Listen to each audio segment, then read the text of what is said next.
എല്ലാവർക്കും നമസ്കാരം. സത്യം പറഞ്ഞാൽ ഞാൻ ഈ പ്രഭാഷണത്തിൻ്റെ ഡേറ്റ് വിചാരിച്ചിരുന്നത് 16-ാം തീയതി ആയിരുന്നു. അപ്പം 16 എന്നുള്ള നമ്പർ കണ്ടുകൊണ്ട് ഞാൻ ഓർത്തു 16-ാം തീയതി വിളക്കുപൂജയുടെ അന്നാണ് പ്രഭാഷണം എന്ന് പ്രതീക്ഷിച്ചാണ് ഞാൻ ഇരുന്നത്. അപ്പം ഞാൻ ക്ലാസ്സിലായിരുന്നു, ട്യൂഷൻ എടുത്തുകൊണ്ടിരിക്കുകയായിരുന്നു. എടുക്കുന്നതിനിടയിലാണ് രഞ്ജിത്തേട്ടൻ വിളിക്കുന്നത്. അതിനിടയ്ക്ക് കുട്ടികൾ എന്നോട് പറഞ്ഞു, ചേട്ടാ ഇന്നല്ലേ ചേട്ടൻ്റെ പ്രഭാഷണം എന്ന് അവർ സൂചിപ്പിച്ചായിരുന്നു. അപ്പോൾ തന്നെയാണ് രഞ്ജിത്തേട്ടൻ വിളിക്കുകയും കൂടെ ചെയ്തത്. അപ്പം ശരിക്കും പറഞ്ഞാൽ നല്ലൊരു പ്രിപ്പറേഷൻ ഇല്ല. പക്ഷെ വിദ്യാഭ്യാസം എന്ന് പറയുന്നതിനെ പറ്റി എനിക്ക് പറയണമെന്നുണ്ടെങ്കിൽ പ്രത്യേകിച്ചൊരു പ്രിപ്പറേഷൻ്റെ ആവശ്യം എനിക്ക് വരുന്നില്ല. വിദ്യാഭ്യാസമായിട്ട് ബന്ധപ്പെട്ടുകൊണ്ട് ഏതാണ്ട് 12 കൊല്ല കാലയളവോളം ഞാൻ പ്രവർത്തിക്കുന്ന ഒരാളാണ്. അപ്പം വിദ്യാഭ്യാസത്തെ പറ്റി കൂടുതൽ കാര്യങ്ങൾ പറയാൻ എനിക്ക് സാധിക്കുമെന്ന് ഞാൻ വിശ്വസിക്കുന്നു. അപ്പം നമുക്ക് തുടങ്ങാം. ആദ്യം തന്നെ നമ്മളുടെ ഇന്നത്തെ വിദ്യാഭ്യാസ രീതി നേരിടുന്ന വെല്ലുവിളികളെ പറ്റി ഞാൻ നമ്മുടെ ശാരദാ പൂജ നടത്തിയ സമയത്തൊന്ന് സൂചിപ്പിച്ചായിരുന്നു. അപ്പം ഞാൻ പ്രത്യേകം പറഞ്ഞായിരുന്നു, അതിനകത്ത് സൂചിപ്പിച്ചത് ഇങ്ങനെയാണ്: ഇന്നത്തെ വിദ്യാഭ്യാസത്തിൽ ഏറ്റവും കൂടുതൽ പ്രശ്നങ്ങളുള്ളത് 10ാം ക്ലാസ് പാസ്സാകുന്ന കുട്ടികളുടെ എണ്ണം കൂടുതലാണ്, +2 പാസ്സാകുന്ന കുട്ടികളുടെ എണ്ണം കൂടുതലാണ്. ഇതെല്ലാം എണ്ണത്തിലേ കൂടുതലുള്ളൂ. ഇവരിൽ കൃത്യമായിട്ട് എഴുതാനോ വായിക്കാനോ അറിയാവുന്നവരുടെ എണ്ണം വളരെ കുറവാണ്. അത് സത്യസന്ധമായിട്ടുള്ളൊരു കാര്യമാണ് ഇന്നത്തെ നമ്മുടെ ഒരു വിദ്യാഭ്യാസത്തിൽ. ഇതിൻ്റെ പ്രധാന കാരണക്കാരെന്ന് പറഞ്ഞാൽ ഒരിക്കലും കുട്ടികളല്ല. കാരണക്കാർ അവരുടെ മാതാപിതാക്കൾ മാത്രമാണ് എന്നും കാരണക്കാർ. എനിക്ക് അതുകൊണ്ട് പറഞ്ഞല്ലോ, കുട്ടികളോട് നമ്മൾ ഈ കാര്യങ്ങളൊക്കെ സംസാരിക്കാറുള്ളത്, നീ പഠിക്കടാ, അല്ല നീ അങ്ങനെ ചെയ്യടാ ഇങ്ങനെ ചെയ്യടാ എന്ന് പറഞ്ഞാൽ അവരുടെ പ്രായം അതാണ്. അവർക്ക് നമ്മൾ പറയുന്ന പല കാര്യങ്ങളും ഈ ഒരു പ്രായത്തിൽ മനസ്സിലാകണമെന്നില്ല. എന്നാൽ അവരെക്കാൾ പക്വതയാർന്നവരാണ് മാതാപിതാക്കൾ. മാതാപിതാക്കൾക്ക് കുറച്ചുകൂടെ കാര്യങ്ങൾ അവരെ കഴിഞ്ഞും മനസ്സിലാക്കാൻ സാധിക്കും. അപ്പോൾ അത് കണ്ടറിഞ്ഞ് പെരുമാറേണ്ടത് കുട്ടികളല്ല, നമ്മൾ മാതാപിതാക്കൾ. അപ്പം ഒരു കുട്ടിയുടെ എഴുത്തും വായനയും അവൻ പഠിക്കുന്ന സമയമെന്ന് പറഞ്ഞാൽ അവൻ്റെ ഒരു 3 വയസ്സ് കാലയളവ് തൊട്ടാണ്. ശരിക്കും ഒരു പേരൻറ്റിങ് പക്കയാകുക എന്ന് പറഞ്ഞാൽ, ഒരു പേരൻറ്റിങ് നല്ലതാണെങ്കിൽ ആ കുട്ടി സമൂഹത്തിൽ നല്ലവനായിട്ട് വളരും. അവന് പ്രത്യേകിച്ച് കാര്യങ്ങളൊന്നും നമ്മൾ പറഞ്ഞു കൊടുക്കേണ്ടതായിട്ട് വരത്തില്ല. അവന് യുക്തിബോധത്തോടെ കൂടി പെരുമാറാനും മറ്റുള്ളവരോട് ബഹുമാനപൂർവ്വം പെരുമാറാനും അച്ചടക്കവും എല്ലാം അവന് കിട്ടണമെന്നുണ്ടെങ്കിൽ ആദ്യം വേണ്ട നല്ലൊരു പാരൻറ്റിങ് ആണ്. അത് നമുക്ക് ഇന്നില്ല എന്നുള്ളതാണ് സത്യം. അപ്പം ഞാൻ ഇതുവരെയുള്ള എൻ്റെ ട്യൂഷൻ കാലയളവ് ഞാൻ ഏകദേശം ഒരു 700-800 കുട്ടികൾക്ക് മുകളിൽ കുട്ടികളെ തന്നെ പഠിപ്പിച്ചിട്ടുണ്ട്. അതല്ലാതെ PSC സെൻ്ററുകളിൽ പഠിപ്പിച്ചിട്ടുണ്ട്, പല സ്ഥാപനങ്ങളിലും പഠിപ്പിച്ചിട്ടുണ്ട്. അപ്പം അതിൻ്റെ അനുഭവത്തിൽ ഞാൻ കണ്ടിട്ടുള്ളതിൽ ഏറ്റവും വലിയൊരു പോരായ്മയായിട്ട് തോന്നുന്നത് നമ്മുടെ കുട്ടികൾക്ക് പെരുമാറാൻ അറിയത്തില്ലെന്നുള്ളതാണ്. അതിൽ ഞാൻ പഠിപ്പിച്ചതിൽ വളരെ അപൂർവം കുട്ടികളെ ഞാൻ കണ്ടിട്ടുള്ളൂ. ഒരു പക്വതയാർന്ന കുട്ടി അല്ലെങ്കിൽ പാരൻറ്റിങ് പക്കയായിട്ടുള്ള കുട്ടികളെ വളരെ അപൂർവമേ ഞാൻ കണ്ടിട്ടുള്ളൂ. ഞാൻ അങ്ങനെ കണ്ടതിൽ ദ ബെസ്റ്റ് പാരൻറ്റിങ്ങിന് ഏറ്റവും ഉത്തമ ഉദാഹരണമാണ് നമ്മുടെ ശാഖാ മാനേജ്മെൻറ്റ് കമ്മിറ്റി അംഗമായ ഷൈൻ ചേട്ടൻ്റെ മോൻ. എൻ്റെ അടുത്താണ് ട്യൂഷൻ പഠിച്ചത്. 10ാം ക്ലാസ് +1 +2 എൻ്റെ അടുത്താണ് 3 കൊല്ലത്തോളം ഷൈൻ ചേട്ടൻ്റെ മകൻ ഗൗരി ശങ്കർ അവിടെയാണ് ട്യൂഷൻ പഠിച്ചത്. ഞാൻ കണ്ടിട്ടുള്ളതിൽ ഏറ്റവും നല്ല ഞങ്ങൾ 3-4 പേരാണ് ട്യൂഷൻ പഠിപ്പിക്കുന്നത് പല കാലയളവിലായിട്ട്. അപ്പം ഞങ്ങൾ പഠിപ്പിച്ചവർക്കെല്ലാം ഒരേപോലെ 100% അഭിപ്രായമുള്ളൊരു കുട്ടിയുണ്ടെങ്കിൽ അത് ഗൗരി ശങ്കറായിരുന്നു. ബാക്കി ആരും മോശക്കാരെന്നല്ല പറഞ്ഞത്. ബാക്കി പിള്ളേർക്കെല്ലാം അവരുടെ ന്യൂനതകളുണ്ടെങ്കിലും ഈ ഒരു കുട്ടി വ്യത്യസ്തമായിരുന്നു. അതായത് ഒരു ക്ലാസ്സിൽ എങ്ങനെ പെരുമാറണം, മുതിർന്ന ഒരാളോട് എങ്ങനെ സംസാരിക്കണം, പഠനത്തിൻ്റെ കാര്യത്തിലാണെങ്കിലും എല്ലാ കാര്യത്തിലാണെങ്കിലും അവൻ്റെ അച്ചടക്കം ഞങ്ങൾ എപ്പോഴും ഈ നിമിഷവും ഞങ്ങൾ പഠിപ്പിക്കുന്നവരിയ്ക്കുന്ന സമയത്ത് അവനെപ്പറ്റി പറയാറുണ്ട്.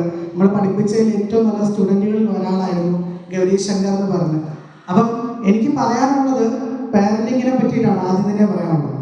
നമ്മുടെ ഒരു കുട്ടി വളരുന്നു, ഏകദേശം അവനൊരു 2 വയസ്സ് മുതൽ അവൻ്റെ ഒരു 12 വയസ്സ് കാലയളവ് വരെ നമ്മൾ അവൻ്റെ പഠനകാര്യം കൂടുതലും ശ്രദ്ധിക്കണം. കാരണം അവന് കൂട്ടത്തിൽ ഇരുന്ന് അക്ഷരങ്ങൾ പകർന്നു കൊടുക്കാനും ഒപ്പം അവൻ സ്കൂളിൽ നിന്ന് വരുന്ന കാര്യങ്ങൾ ചോദിച്ചറിയാനും അവനോട് കൂടുതൽ സമയം നമ്മൾ ചെലവഴിക്കേണ്ട സമയം എന്ന് പറഞ്ഞാൽ ഏകദേശം ഒരു 12 വയസ്സ് വരെയാണ്.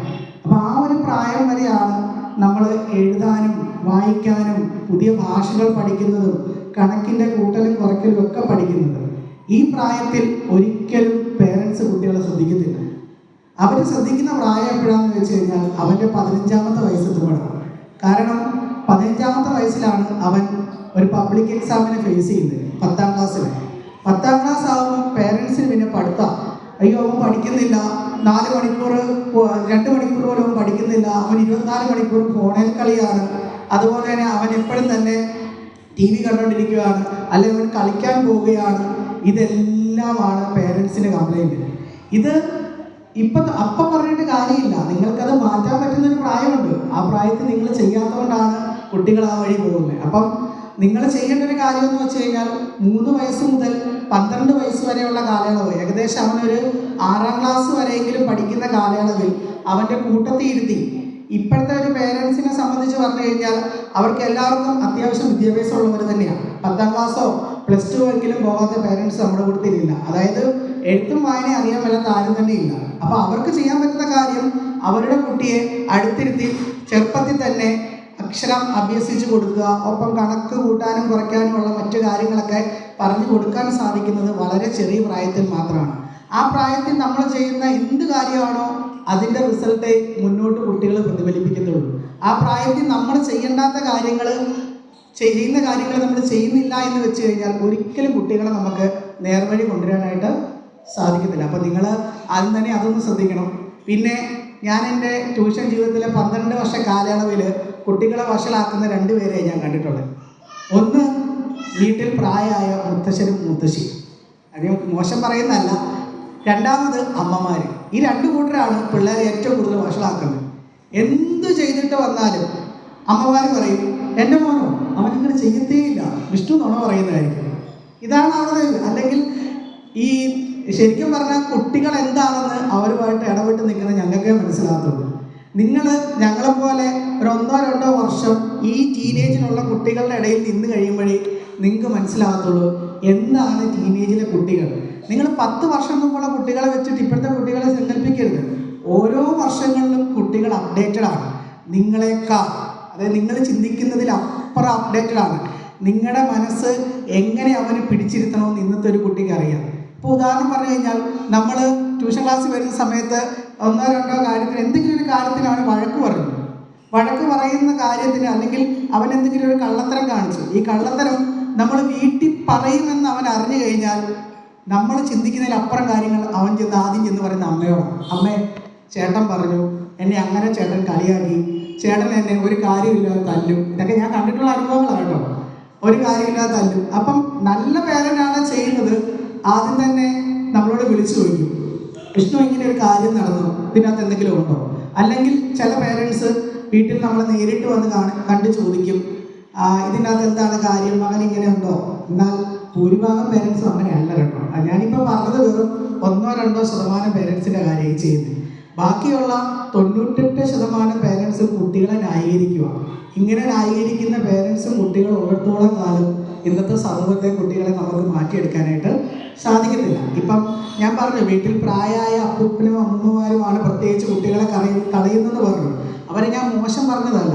അവരെ സംബന്ധിച്ച് നോക്കിക്കഴിഞ്ഞാൽ അവരുടെ ചെറുമക്കൾ എന്നും അവർക്ക് വാത്സല്യമുള്ള കുട്ടികളാണ്. അവരുടെ മനസ്സിൽ അവരുടെ ചെറുമക്കൾ എന്ന് പറഞ്ഞാൽ അവർ വലിയ സ്ഥാനം കൊടുക്കുന്നതുകൊണ്ടാണ്.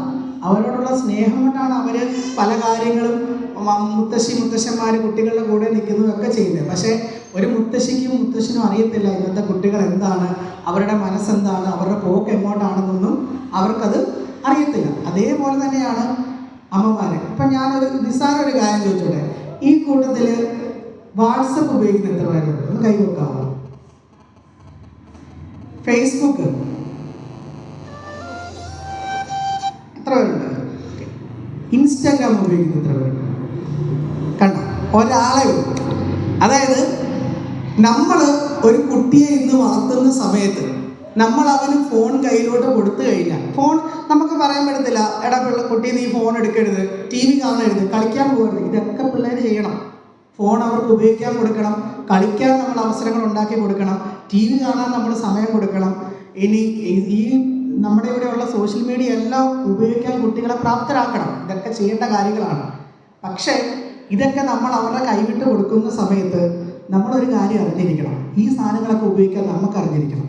കാരണം സോഷ്യൽ മീഡിയയിൽ നോക്കിക്കഴിഞ്ഞാൽ ഇപ്പോഴത്തെ കുട്ടികളുടെ ഏറ്റവും വലിയ ട്രെൻഡ് അറിയണമെന്നുണ്ടെങ്കിൽ നിങ്ങൾ ഈ പറയുന്ന വാട്സപ്പിൽ നോക്കിയിട്ടോ യൂട്യൂബിൽ നോക്കിയിട്ടോ ഫേസ്ബുക്കിൽ നോക്കിയിട്ടോ ഒരു കാര്യമില്ല. കുട്ടികളുടെ ട്രെൻഡ് അറിയണമെന്നുണ്ടെങ്കിൽ ഇൻസ്റ്റാഗ്രാം നോക്കിയാൽ മതി. അതിനകത്ത് കൃത്യമായിട്ട് ഇന്നത്തെ തലമുറയിലുള്ള കുട്ടികളുടെ ട്രെൻഡ് എന്താണെന്ന് അറിയാം. ഇതൊക്കെ നോക്കിയിട്ടാണ് ഞങ്ങളവിടെ പഠിപ്പിക്കുന്നത്.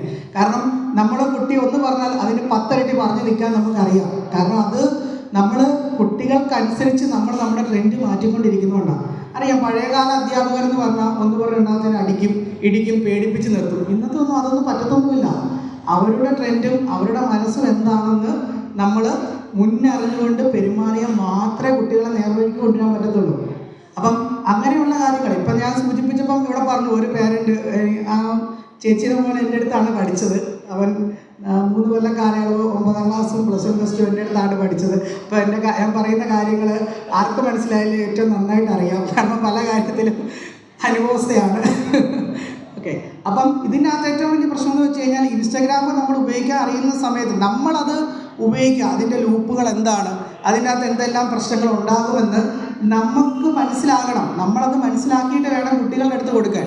ഇപ്പം ഞാൻ നിസ്സാര കാര്യം പറയാം. നിങ്ങൾ വാട്സപ്പ് ഉപയോഗിക്കുന്നതാണെന്ന് പറയുന്നുണ്ട്, പക്ഷേ വാട്സപ്പിലെ ഏറ്റവും വലിയ ടെക്നോളജി ഉപയോഗിക്കുന്ന ആർക്കും അറിയത്തില്ല. കാരണം അത് ഞാനിപ്പോൾ പറയുമ്പോൾ നിങ്ങൾ അത്ഭുതപ്പെടും. ഇപ്പം ഞാൻ നിസ്സാരം പറഞ്ഞാൽ കഴിഞ്ഞ ദിവസം ഞങ്ങളിപ്പോൾ ചെയ്യുന്നൊരു കാര്യം എന്ന് പറഞ്ഞാൽ ഓരോ ദിവസങ്ങളിലും നമ്മൾ ട്യൂഷൻ ക്ലാസ് ചെയ്യുന്ന കാര്യം എന്ന് പറഞ്ഞാൽ കൃത്യമായിട്ട് പരീക്ഷകൾ നടത്തിയിട്ട് അതിൻ്റെ മാർക്ക് കൊടുത്തു വിട്ടിട്ടുണ്ടെന്ന് പറഞ്ഞ് ട്യൂഷൻ ക്ലാസ്സിൻ്റെ വാട്സപ്പ് ഗ്രൂപ്പിൽ മെസ്സേജ് ഇടും. ഏറ്റവും വലിയ കോമഡി, പല പേരൻസും ഈ മെസ്സേജ് കാണാറില്ല. അതിൻ്റെ കാരണം എന്താണെന്ന് ചോദിച്ചു കഴിഞ്ഞാൽ ഞങ്ങൾ അപ്പം ചിലപ്പം 1 മാസം കഴിഞ്ഞിട്ട് പേരൻറ്റ് വിളിച്ചിട്ട് ചോദിക്കും, ഇഷ്ടു ഇപ്പോൾ പരീക്ഷ ഒന്നും എടുത്തില്ലേ, ഹരി ഇപ്പോൾ പരീക്ഷ ഒന്നും എടുത്തില്ലേ. അപ്പം ഞങ്ങൾ പറയും, പരീക്ഷ ഇടുന്നതാണല്ലോ, മാർക്ക് കൃത്യമായിട്ട് ഗ്രൂപ്പിലിട്ടിട്ടുണ്ടല്ലോ. ഞാനത് കണ്ടിട്ടില്ല. സംഭവം എന്താണെന്ന് ചോദിച്ചു കഴിഞ്ഞാൽ ഞങ്ങളുടെ മെസ്സേജ് പേരൻസ് കാണാത്ത രീതിയിൽ കുട്ടികൾ ലോക്ക് ചെയ്ത് വെച്ചേക്കുന്നത്. ഈ ഒരു ടെക്നിക്ക് ആർക്കെങ്കിലും അറിയാമോ? നമ്മളും വാട്സപ്പിൽ നമ്മൾ ഓർക്കും മെസ്സേജ്, ബാക്കി മെസ്സേജുകളൊക്കെ കാണുന്നുണ്ട്. എന്നാൽ നമ്മൾ അയക്കുന്ന ഏത് മെസ്സേജ് കാണരുതെന്ന് അവർക്ക് തീരുമാനിക്കാം. അപ്പം അങ്ങനെ ഒരു കുട്ടിയെ ഞാൻ കഴിഞ്ഞ ദിവസം ഈ അടുത്തിടെ ഒരു കുട്ടിയുടെ പേരൻറ്റിനെ അങ്ങനെ വിളിച്ചു. അങ്ങനെ ഞാൻ അവനെ ഈ കാര്യത്തിന് വേണ്ടി പിടിച്ച് അവൻ്റെ പേരൻറ്റിനെ, അതുപോലെ തന്നെ പിന്നെയുള്ള കാര്യമാണ് നമ്മുടെ നമ്പർ ബ്ലോക്ക് ചെയ്തു പോകും. അപ്പം നമുക്ക് ബ്ലോക്ക് ചെയ്യാമെന്ന് മനസ്സിലാകത്തില്ല. കാരണം ഞാൻ വിളിക്കുന്ന സമയത്ത് താങ്കൾ വിളിക്കുന്ന വ്യക്തി തിരക്കിലാണ്, ഇതാണ് നമ്മൾ കേൾക്കുന്നത്. അപ്പം നമ്മൾ ഓർക്കുന്ന നമ്മുടെ ഫോണിൽ അപ്പം ഇതിനപ്പുറം വിളച്ച് ഞങ്ങളേലുണ്ട് ഒരു നമ്പർ ആർക്കും കൊടുക്കാത്ത ഒരു നമ്പർ ഞങ്ങൾ മാറ്റി വെച്ചേക്കും. ആ നമ്പർ ഞങ്ങൾ വിളിക്കും. അപ്പോൾ പേരൻറ്റ് എടുക്കുമല്ലോ. നമ്മുടെ ഒരു നമ്പറേ എല്ലാവർക്കും കൊടുക്കത്തുള്ളൂ, വാട്സപ്പ് നമ്പറേ എല്ലാവർക്കും കൊടുക്കത്തുള്ളൂ. ഇത് കൂടാതെ ഒരു നമ്പർ ഞങ്ങൾ റിസർവ് ആയിട്ട് വെക്കും. ആ നമ്പറിൽ നിന്നായിരിക്കും ഞങ്ങൾ വിളിക്കുന്നത്. അല്ലെങ്കിൽ നമ്മൾ മറ്റേതെങ്കിലും കൂട്ടുകാരുടെ നമ്പറിൽ നിന്നായിരിക്കും വിളിക്കും. അപ്പോൾ പേരൻറ്റ് എടുക്കുകയും ചെയ്യും. ഇപ്പോൾ ഈ അടുത്തിടെ നടന്ന സംഭവമാണ്. ഈ +2 പഠിക്കുന്ന ഒരു കുട്ടി കെമിസ്ട്രി പരീക്ഷയ്ക്ക് ഞങ്ങൾക്ക് പരീക്ഷ ഇട്ട സമയത്ത് അവന് കിട്ടിയ മാർക്ക് 1.5 മാർക്കാണ്. അപ്പം ഏറ്റവും നന്നായിട്ട് 10ാം ക്ലാസ്സിൽ ഫുൾ മാർക്ക് മേടിച്ച കുട്ടിയാണ്. അപ്പം അവൻ 1.5 മാർക്ക് കിട്ടിയപ്പം അവൻ പേടിച്ചു. കാരണം അവൻ്റെ പേരൻ്റ് അറിഞ്ഞു കഴിഞ്ഞാൽ, അമ്മ അറിഞ്ഞു കഴിഞ്ഞാൽ അവന് വഴക്ക് പറയും. ഇതൊക്കെ അവനറിയാം. അവനതിന് തന്ത്രപൂർവ്വം ചെയ്ത കാര്യം എന്ന് പറഞ്ഞാൽ ഞങ്ങളുടെ മെസ്സേജ് കാണരുതാത്ത രീതി കിട്ടും. എന്നിട്ട് ഞങ്ങൾ പറഞ്ഞു, നീ ഒരു കാര്യം ചെയ്യും, നിൻ്റെ അമ്മയോട് പറ, എന്നെ ഒന്ന് വിളിക്കാൻ പറയാൻ പറഞ്ഞു. ഞാനല്ല മറ്റേ ആളാണ് പറഞ്ഞത്, മറ്റേ ചേട്ടനാണ് പറഞ്ഞത്. പക്ഷേ ഇവൻ്റെ അമ്മ വിളിക്കുന്നുമില്ല. തിരിച്ച് ഞങ്ങൾ 2 പേരും മാറി ഇവൻ്റെ അമ്മയെ വിളിച്ചിട്ട് ഞങ്ങളുടെ 2 പേരുടെ നമ്പർ ബിസിയാണ്. അപ്പം എൻ്റെ ഒരു ഫ്രണ്ട് ഉണ്ടായിരുന്നു, ഫ്രണ്ടിൻ്റെ നമ്പറിൽ നിന്ന് ഞാൻ വിളിച്ചപ്പോൾ അവർ ഫോൺ എടുത്തു. ആരാന്ന് ചോദിച്ചപ്പോൾ പറഞ്ഞു, വിഷ്ണുവാണ് ചേച്ചി, ഇതുപോലെ ഇവനെ വിളിച്ചിട്ട് കിട്ടുന്നില്ല, അതുകൊണ്ട് വിളിച്ചാന്ന് പറഞ്ഞു. എന്നാ കാര്യം എന്ന് ചോദിച്ചു. ഞാൻ പറഞ്ഞത് പരീക്ഷയ്ക്ക് മാർക്ക് ഇട്ടായിരുന്നു, മാർക്ക് അവൻ പറഞ്ഞതെന്ന് ചോദിച്ചു. ഇല്ലെന്ന് പറഞ്ഞു. ഞാൻ എൻ്റെ 2 നമ്പറിലും ഹരിച്ചാൻ്റെ നമ്പറിൽ നിന്നും വിളിച്ചിട്ട് നിങ്ങളുടെ ഫോണിലോട്ട് വിളിക്കുമ്പോൾ ബിസിയാണ്. അവൻ ഞങ്ങളുടെ 2 പേരുടെ നമ്പർ ബ്ലോക്ക് ചെയ്ത് വെച്ചേക്കുമെന്ന് പറഞ്ഞു. അപ്പം അവർ നോക്കട്ടെ വിഷ്ണു എന്ന് പറഞ്ഞ് നോക്കിയപ്പോഴാണ് ബ്ലോക്ക്ഡ് ലിസ്റ്റിൽ ഞങ്ങളുടെ നമ്പർ കിടക്കും. കുറച്ച് കഴിഞ്ഞ് ഒരു പിറ്റേ ദിവസമാണെന്ന് തോന്നുന്നു. പിറ്റേ ദിവസം ആ പേരൻ്റ് എന്നെ വിളിച്ചു, വിഷ്ണു അത് നമ്പർ ബ്ലോക്കായി പോയത് അത് അവനല്ലായിരുന്നു കേട്ടോ, അത് അവനെ ന്യായീകരിക്കുക. അതാണ് ഏറ്റവും വലിയ കോമഡി. തെറ്റ് ചെയ്ത മകനെ ന്യായീകരിക്കുന്ന ഒരു പേരൻ്റ് ഞാൻ കണ്ടിട്ടുള്ളത്. വിഷ്ണു അത് എന്ത് പറ്റിയെന്ന് വെച്ചാൽ എൻ്റെ കൈ അറിയാതെ തട്ടി ബ്ലോക്കായി പോയത്. പിറ്റേ ദിവസം വന്ന് അവനോട് ഞാൻ 2 അടി കൊടുത്തിട്ട് പറഞ്ഞു, നീ ഇത്രയും പണി നീ മാർക്ക് പറയാത്തതിനൊന്നുമല്ല നിന്നെ അടിക്കുന്നത്, നിന്നോടൊക്കെ ഇത്രയും സ്നേഹത്തിലും ഇതിൽ നിന്നിട്ട് ഈ ഒരു കാട്ടായം കാണിച്ചതിനാണ് നിനക്ക് ഞാൻ 2 അടി തരുന്നതെന്ന് പറഞ്ഞപ്പോൾ അവൻ എന്നോട് പറഞ്ഞു ഞാനാ ബ്ലോക്ക് ചെയ്തൊന്നും എല്ലാം പറഞ്ഞു. പക്ഷെ അവൻ്റെ പേരൻറ്റ് വിളിച്ച് പറഞ്ഞ് അവനൊരു തെറ്റ് പറ്റിയതല്ല, അത് എനിക്ക് തെറ്റ് പറ്റിയതാണ്, എൻ്റെ കൈ തട്ടി ബ്ലോക്കായി പോയാണ്. ഇതാണ് ഇന്നത്തെ അമ്മമാരെന്ന് പറയുന്നത്. ഈ അമ്മമാർ നിൽക്കുന്നിടത്തോളം കാലം കുട്ടികളെ ഇവിടെ ഇപ്പം നമ്മൾ SNDP-യിലാണെങ്കിലും പ്രസംഗങ്ങൾ കേൾക്കുന്നതാണ്, ഇന്നത്തെ കുട്ടികൾ ലഹരിക്ക് അഡിക്റ്റാണ്, കുട്ടികൾ ലഹരി ഉപയോഗിക്കുന്നു. ഇതിനെല്ലാം കാരണക്കാർ നിങ്ങൾ തന്നെയാണ്. നിങ്ങൾ മാറാതെ, അതായത് പാരൻറ്റിങ് മാറാതെ ഒരിക്കലും കുട്ടിയെ നേർവഴി കൊണ്ടുവരാൻ പറ്റത്തില്ല. ആ ഒരു ഇതിലൂടെ നമ്മളിപ്പോൾ നടന്നു പോയിക്കൊണ്ടിരിക്കുന്നത്. പക്ഷേ അതിന് നമുക്ക് ചെയ്യാൻ പറ്റുന്ന കുറച്ച് കാര്യങ്ങളുണ്ട്. ഇപ്പം ഞാൻ എപ്പോഴും പറയുന്ന കാര്യം, പ്രസംഗിക്കുമ്പോൾ പറയുന്ന കാര്യമാണ്, നമ്മുടെ കുട്ടികളെ ഭക്തിമാർഗം നിങ്ങൾ കൊണ്ടുവരാൻ ശ്രമിക്കുക. അതായത് ഇവിടെ രവിപാഠ പാഠശാല ക്ലാസ്സുകളുണ്ട്, അതോടൊപ്പം തന്നെ യൂത്ത് മൂവ്മെൻറ്റ് ഇവിടെ ആക്റ്റീവായിട്ട് പ്രവർത്തിക്കുന്നുണ്ട്, മറ്റ് സംഘടനകളും എല്ലാം ഉണ്ട്. കൃതിപഠനം, രഞ്ജിത്തിയുടെ നേതൃത്വത്തിലുള്ള കൃതിപഠന ക്ലാസ്സുകളുണ്ട്. ഇതിലൊക്കെ നിങ്ങൾ നിങ്ങളുടെ കുട്ടികളെ പറഞ്ഞു വിടുക. നിങ്ങൾ ചെയ്യുന്ന കാര്യം എന്ന് പറഞ്ഞു കഴിഞ്ഞാൽ 1 or 2 പ്രാവശ്യം പറഞ്ഞിട്ട് അവൻ പോയില്ലേ, ഇനി അവൻ പോകണ്ട, നിങ്ങളും ഇങ്ങോട്ട് വരത്തില്ല, കുട്ടികളെയും പറഞ്ഞു കൊടുത്തില്ല. ഇതിലൂടെ നഷ്ടപ്പെടുന്ന കുട്ടികൾക്ക് മാത്രമാണ്, നിങ്ങൾക്കല്ല. നിങ്ങൾ നിങ്ങളുടെ ജീവിതം നന്നായിട്ട് ജീവിച്ച് ഏകദേശം പകുതിയൊക്കെ ആയവരാണ്. പക്ഷെ നിങ്ങളുടെ കുട്ടികൾ വളർന്നു വരുന്ന, അവർ മുന്നോട്ട് അനുഭവിക്കുന്ന ഓരോ കാര്യങ്ങളും കാണാൻ നിങ്ങൾ ബാധ്യസ്ഥരാണ്. അപ്പം നമ്മൾ ശ്രമിക്കേണ്ട കാര്യം, നമ്മുടെ കുട്ടികൾ വഴി തെറ്റാതിരിക്കാൻ ഇത്തരം കാര്യങ്ങളൊക്കെ നമ്മൾ ഒന്ന് ശ്രദ്ധിക്കുക. അതുപോലെ തന്നെ ഞാൻ പറഞ്ഞല്ലോ, ഇപ്പം രാവിലെ ആണെങ്കിലും വ്യാഴാഴ്ച ദിവസം ഇവിടെ നെയ്വിളക്ക് കത്തിക്കുന്നുണ്ട്. നമ്മുടെ എന്തുമാത്രം കുട്ടികൾ ഇവിടെ പഠിക്കുന്ന കുട്ടികളുണ്ട്. ആ കുട്ടികളോട് പറയുക, എടാ നീ ബുധനാഴ്ച ഒരു ദിവസം നോയമ്പെടുത്തിട്ട് വ്യാഴാഴ്ച പോയി രാവിലെ പോയി നമ്മുടെ ഗുരുദേവ ക്ഷേത്രത്തിൽ പോയി നെയ്വിളക്ക് കത്തിക്കും. അങ്ങനെയെങ്കിലും അവൻ ഇതിനകത്ത് കയറുന്നില്ലേ? സ്ട്രിക്റ്റായിട്ട് ഒരു പേരൻറ്റ് പറഞ്ഞാൽ അവൻ കേൾക്കാതിരിക്കുമോ? നിങ്ങൾ സ്ട്രിക്റ്റായിട്ട് പറയുന്നില്ല. ഇവിടെ ഞാൻ നെയ്വിളക്ക് കത്തിക്കാൻ വരുമ്പോൾ ഞാനിവിടെ കുട്ടികളെ ആരെയും കാണാറില്ല. പക്ഷേ ഞാൻ പഠിപ്പിക്കുന്ന കുട്ടികളോട് ഞാൻ പറയാറുണ്ട്, എടാ വ്യാഴാഴ്ച ഇവിടെ വന്ന് നെയ്വിളക്ക് കത്തിക്കണം. ഞാൻ പറയുന്നതിൽ 10ൽ ഒരു 7 കുട്ടികളെങ്കിലും ഇവിടെ വന്ന് കത്തിക്കാറുണ്ട്. പക്ഷേ ബാക്കി മാറ്റിയെടുക്കേണ്ടത് എനിക്ക് എൻ്റെ കയ്യിൽ കിട്ടുന്ന കുട്ടികളുടെ എണ്ണം വളരെ പരിമിതമാണ്. പക്ഷേ അങ്ങനെയല്ലല്ലോ ഈ ശാഖായോഗത്തിലെ കുട്ടികളുടെ എണ്ണം. 200-300 കുട്ടികൾക്ക് മുകളിലുണ്ട്. ആ കുട്ടികളെയൊക്കെ നിങ്ങൾ ശാഖായോഗമായിട്ട് ബന്ധിപ്പിച്ച് നിർത്തുക. ഇപ്പം ഞങ്ങൾ കുറച്ച് 4 വർഷം മുമ്പ് സൈനിച്ചേർന്നാണ് ഞങ്ങളെ കണ്ടെത്തുന്നത് യൂത്ത് മൂവ്മെൻറ്റിലേക്ക്. അപ്പം അങ്ങനെ കണ്ടെത്തുന്ന സമയത്ത് ഞങ്ങൾക്ക് ആർക്കും പരസ്പരം അറിയത്തില്ലായിരുന്നു എങ്ങനെ ഇവിടെ പെരുമാറണം, എന്താണ് ശാഖായോഗത്തിൽ നടക്കുന്ന പ്രവർത്തനങ്ങൾ. സത്യം പറഞ്ഞാൽ മടിയായിരുന്നു. അങ്ങനെ നിൽക്കുന്ന സമയത്താണ് രഞ്ജിത്തേടനും നമ്മുടെ സൈനിച്ചേടനും, അപ്പം അനിയച്ചനച്ഛനെ, കുട്ടപ്പനച്ഛനെ, നമ്മുടെ സാവുച്ചേടനെ, എല്ലാവരും, രഞ്ജിത്തേടൻ ഉൾപ്പെടെയുള്ള എല്ലാവരും, പ്രമോദേട്ടനെ, ഇവരെല്ലാം പറഞ്ഞു, നിങ്ങളൊന്നും പേടിക്കണ്ട, ഞങ്ങൾ പുറകിലുണ്ട്, നിങ്ങൾ പ്രവർത്തിച്ചാൽ മതി എന്ന് പറഞ്ഞു. അപ്പം അവർ ഞങ്ങൾക്ക് തന്ന ആ ഒരു സപ്പോർട്ടിനാൽ ഞങ്ങൾക്ക് ഇവിടെ നല്ലൊരു സൗഹൃദം കെട്ടിയെടുക്കാൻ പറ്റും. അപ്പം നിങ്ങളുടെ കുട്ടികളെ ഇവിടെ വിടുവാണെങ്കിൽ, ഇപ്പം വിട്ടാൽ ഒരു 5 വർഷം കഴിയുമ്പോൾ റിസൾട്ട് കിട്ടും. ഇതിപ്പം ഞാൻ പറയുന്ന ഈ കാര്യങ്ങൾ ഇവിടെ പകുതി ആൾക്കാരും ഇതുവഴി കേട്ട് ഇതുവഴി ഇറക്കിക്കൊണ്ട് പോകത്തേ ഉള്ളൂ. ഇത് ആ ഒരു സംഭവം ഓർക്കുമ്പോൾ എനിക്ക് ഓർമ്മ വരുന്നത് നമ്മുടെ മാധവ് ഗാഡ്ഗിലിനെ പറ്റി. കേട്ടിട്ടുണ്ടോ അങ്ങനെ ഒരാളെ പറ്റി? മാധവ് ഗാഡ്ഗിലിനെ പറ്റി കേട്ടിട്ടുള്ള ആരെങ്കിലും ഉണ്ടോ? ഒരാളെങ്കിലും അത് കേൾക്കാൻ സാധ്യതയില്ല. അതായത് 2018 പ്രളയത്തെ പറ്റി കേട്ടിട്ടുണ്ടോ? അപ്പോൾ അതുമായിട്ട് ബന്ധപ്പെട്ട് മാധവ് ഗാഡ്ഗിൽ ശരിക്കും പറഞ്ഞാൽ നമ്മുടെ കേരളത്തിൻ്റെ ഏറ്റവും വലിയൊരു പ്രത്യേകത പശ്ചിമഘട്ടമാണ്. വെസ്റ്റേൺ ഗട്ട്സ് എന്ന് ഇംഗ്ലീഷിൽ പറയും. ഈ പശ്ചിമഘട്ടം നമ്മൾ പല നിർമ്മാണ പ്രവർത്തനങ്ങൾ നടത്തി പശ്ചിമഘട്ടത്തിലെ, അതായത് പശ്ചിമഘട്ടം എന്ന് ഉദ്ദേശിക്കുന്നത് നമ്മൾ ഇടുക്കിയിലോട്ടൊക്കെ പോകുമ്പോൾ കാണുന്ന കുന്നിൻ ചെരുവുകളും, ഈ കുന്നിൻ ചെരുവുകളൊക്കെ ഇടിച്ചു നിരത്തി അവിടെ കെട്ടിടങ്ങൾ പണിയുകയും അവിടുത്തെ സ്വാഭാവികത നഷ്ടപ്പെടുത്തി കളയുകയും ചെയ്തു. അപ്പം ഇതിനെപ്പറ്റി പഠിക്കാനായിട്ട് അന്ന് നമ്മുടെ കേരള സർക്കാർ പല കമ്മിറ്റികളെ വിളിച്ചു. അതിലൊരു കമ്മിറ്റിയാണ് മാധവ് ഗാഡ്ഗിൽ കമ്മിറ്റി. അങ്ങനെ മാധവ് ഗാഡ്ഗിൽ എന്ന് പറയുന്ന ആളുടെ അധ്യക്ഷതയിൽ ഈ കമ്മിറ്റി പശ്ചിമഘട്ടത്തെ പറ്റി പഠിച്ചതിന് ശേഷം 2013 മാധവ് ഗാഡ്ഗിൽ പറഞ്ഞ കാര്യം ഇതാണ്: പശ്ചിമഘട്ടം അതിലോലമാണ്, ആയതിനാൽ അവിടെ ഇനി ഒരു നിർമ്മാണ പ്രവർത്തനങ്ങളും പാടില്ല എന്ന് മാധവ് ഗാഡ്ഗിൽ പറഞ്ഞു. ഈ ഒരു കാര്യം മാധവ് ഗാഡ്ഗിൽ പറഞ്ഞ ഉടനെ നമ്മുടെ ഇവിടെ പ്രക്ഷോഭങ്ങൾ വന്നു. അതായത് മാധവ് ഗാഡ്ഗിൽ കള്ളനാണെന്നും എന്നൊക്കെ പറഞ്ഞ് മലയോര കർഷകരെല്ലാം ഇവിടെ പ്രശ്നത്തിന് വന്നു, കേരളം കത്തിക്കുമായിരുന്നു. അപ്പം ഉമ്മൻചാണ്ടി സർക്കാരാണ് ഇരിക്കുന്നത്. അങ്ങനെ വന്നു കഴിഞ്ഞപ്പോഴത്തേക്ക് മാധവ് ഗാഡ്ഗിലിൻ്റെ കമ്മിറ്റിയെ പറ്റി പുനഃപരിശോധിക്കാനായിട്ട് ഒരു കമ്മിറ്റിയെ കൊണ്ടുപോകും, കസ്തൂരിരംഗൻ. അപ്പോൾ കസ്തൂരിരംഗൻ കമ്മിറ്റി എന്ത് ചെയ്തെന്ന് ചോദിച്ചു കഴിഞ്ഞാൽ ഈ പറഞ്ഞ പ്രക്ഷോഭകാരികൾക്ക് അനുകൂലമായിട്ട് റിപ്പോർട്ട് കൊടുത്തു. പശ്ചിമഘട്ടം ലോലമൊക്കെ തന്നെയാണ്, പക്ഷേ നിയന്ത്രണ വിധേയമായിട്ടുള്ള ചില നിർമ്മാണ പ്രവർത്തനങ്ങൾ അവിടെ തുടരാം. അപ്പം സമൂഹം എന്ന് പറഞ്ഞു മാധവ് ഗാഡ്ഗിൽ കള്ളനാണ്, താങ്കൾ പറയുന്നതെല്ലാം കള്ളത്തരമാണ് എന്ന് പറഞ്ഞ് മാധവ് ഗാഡ്ഗിലിനെ നമ്മുടെ സമൂഹം ഒറ്റപ്പെട്ടു.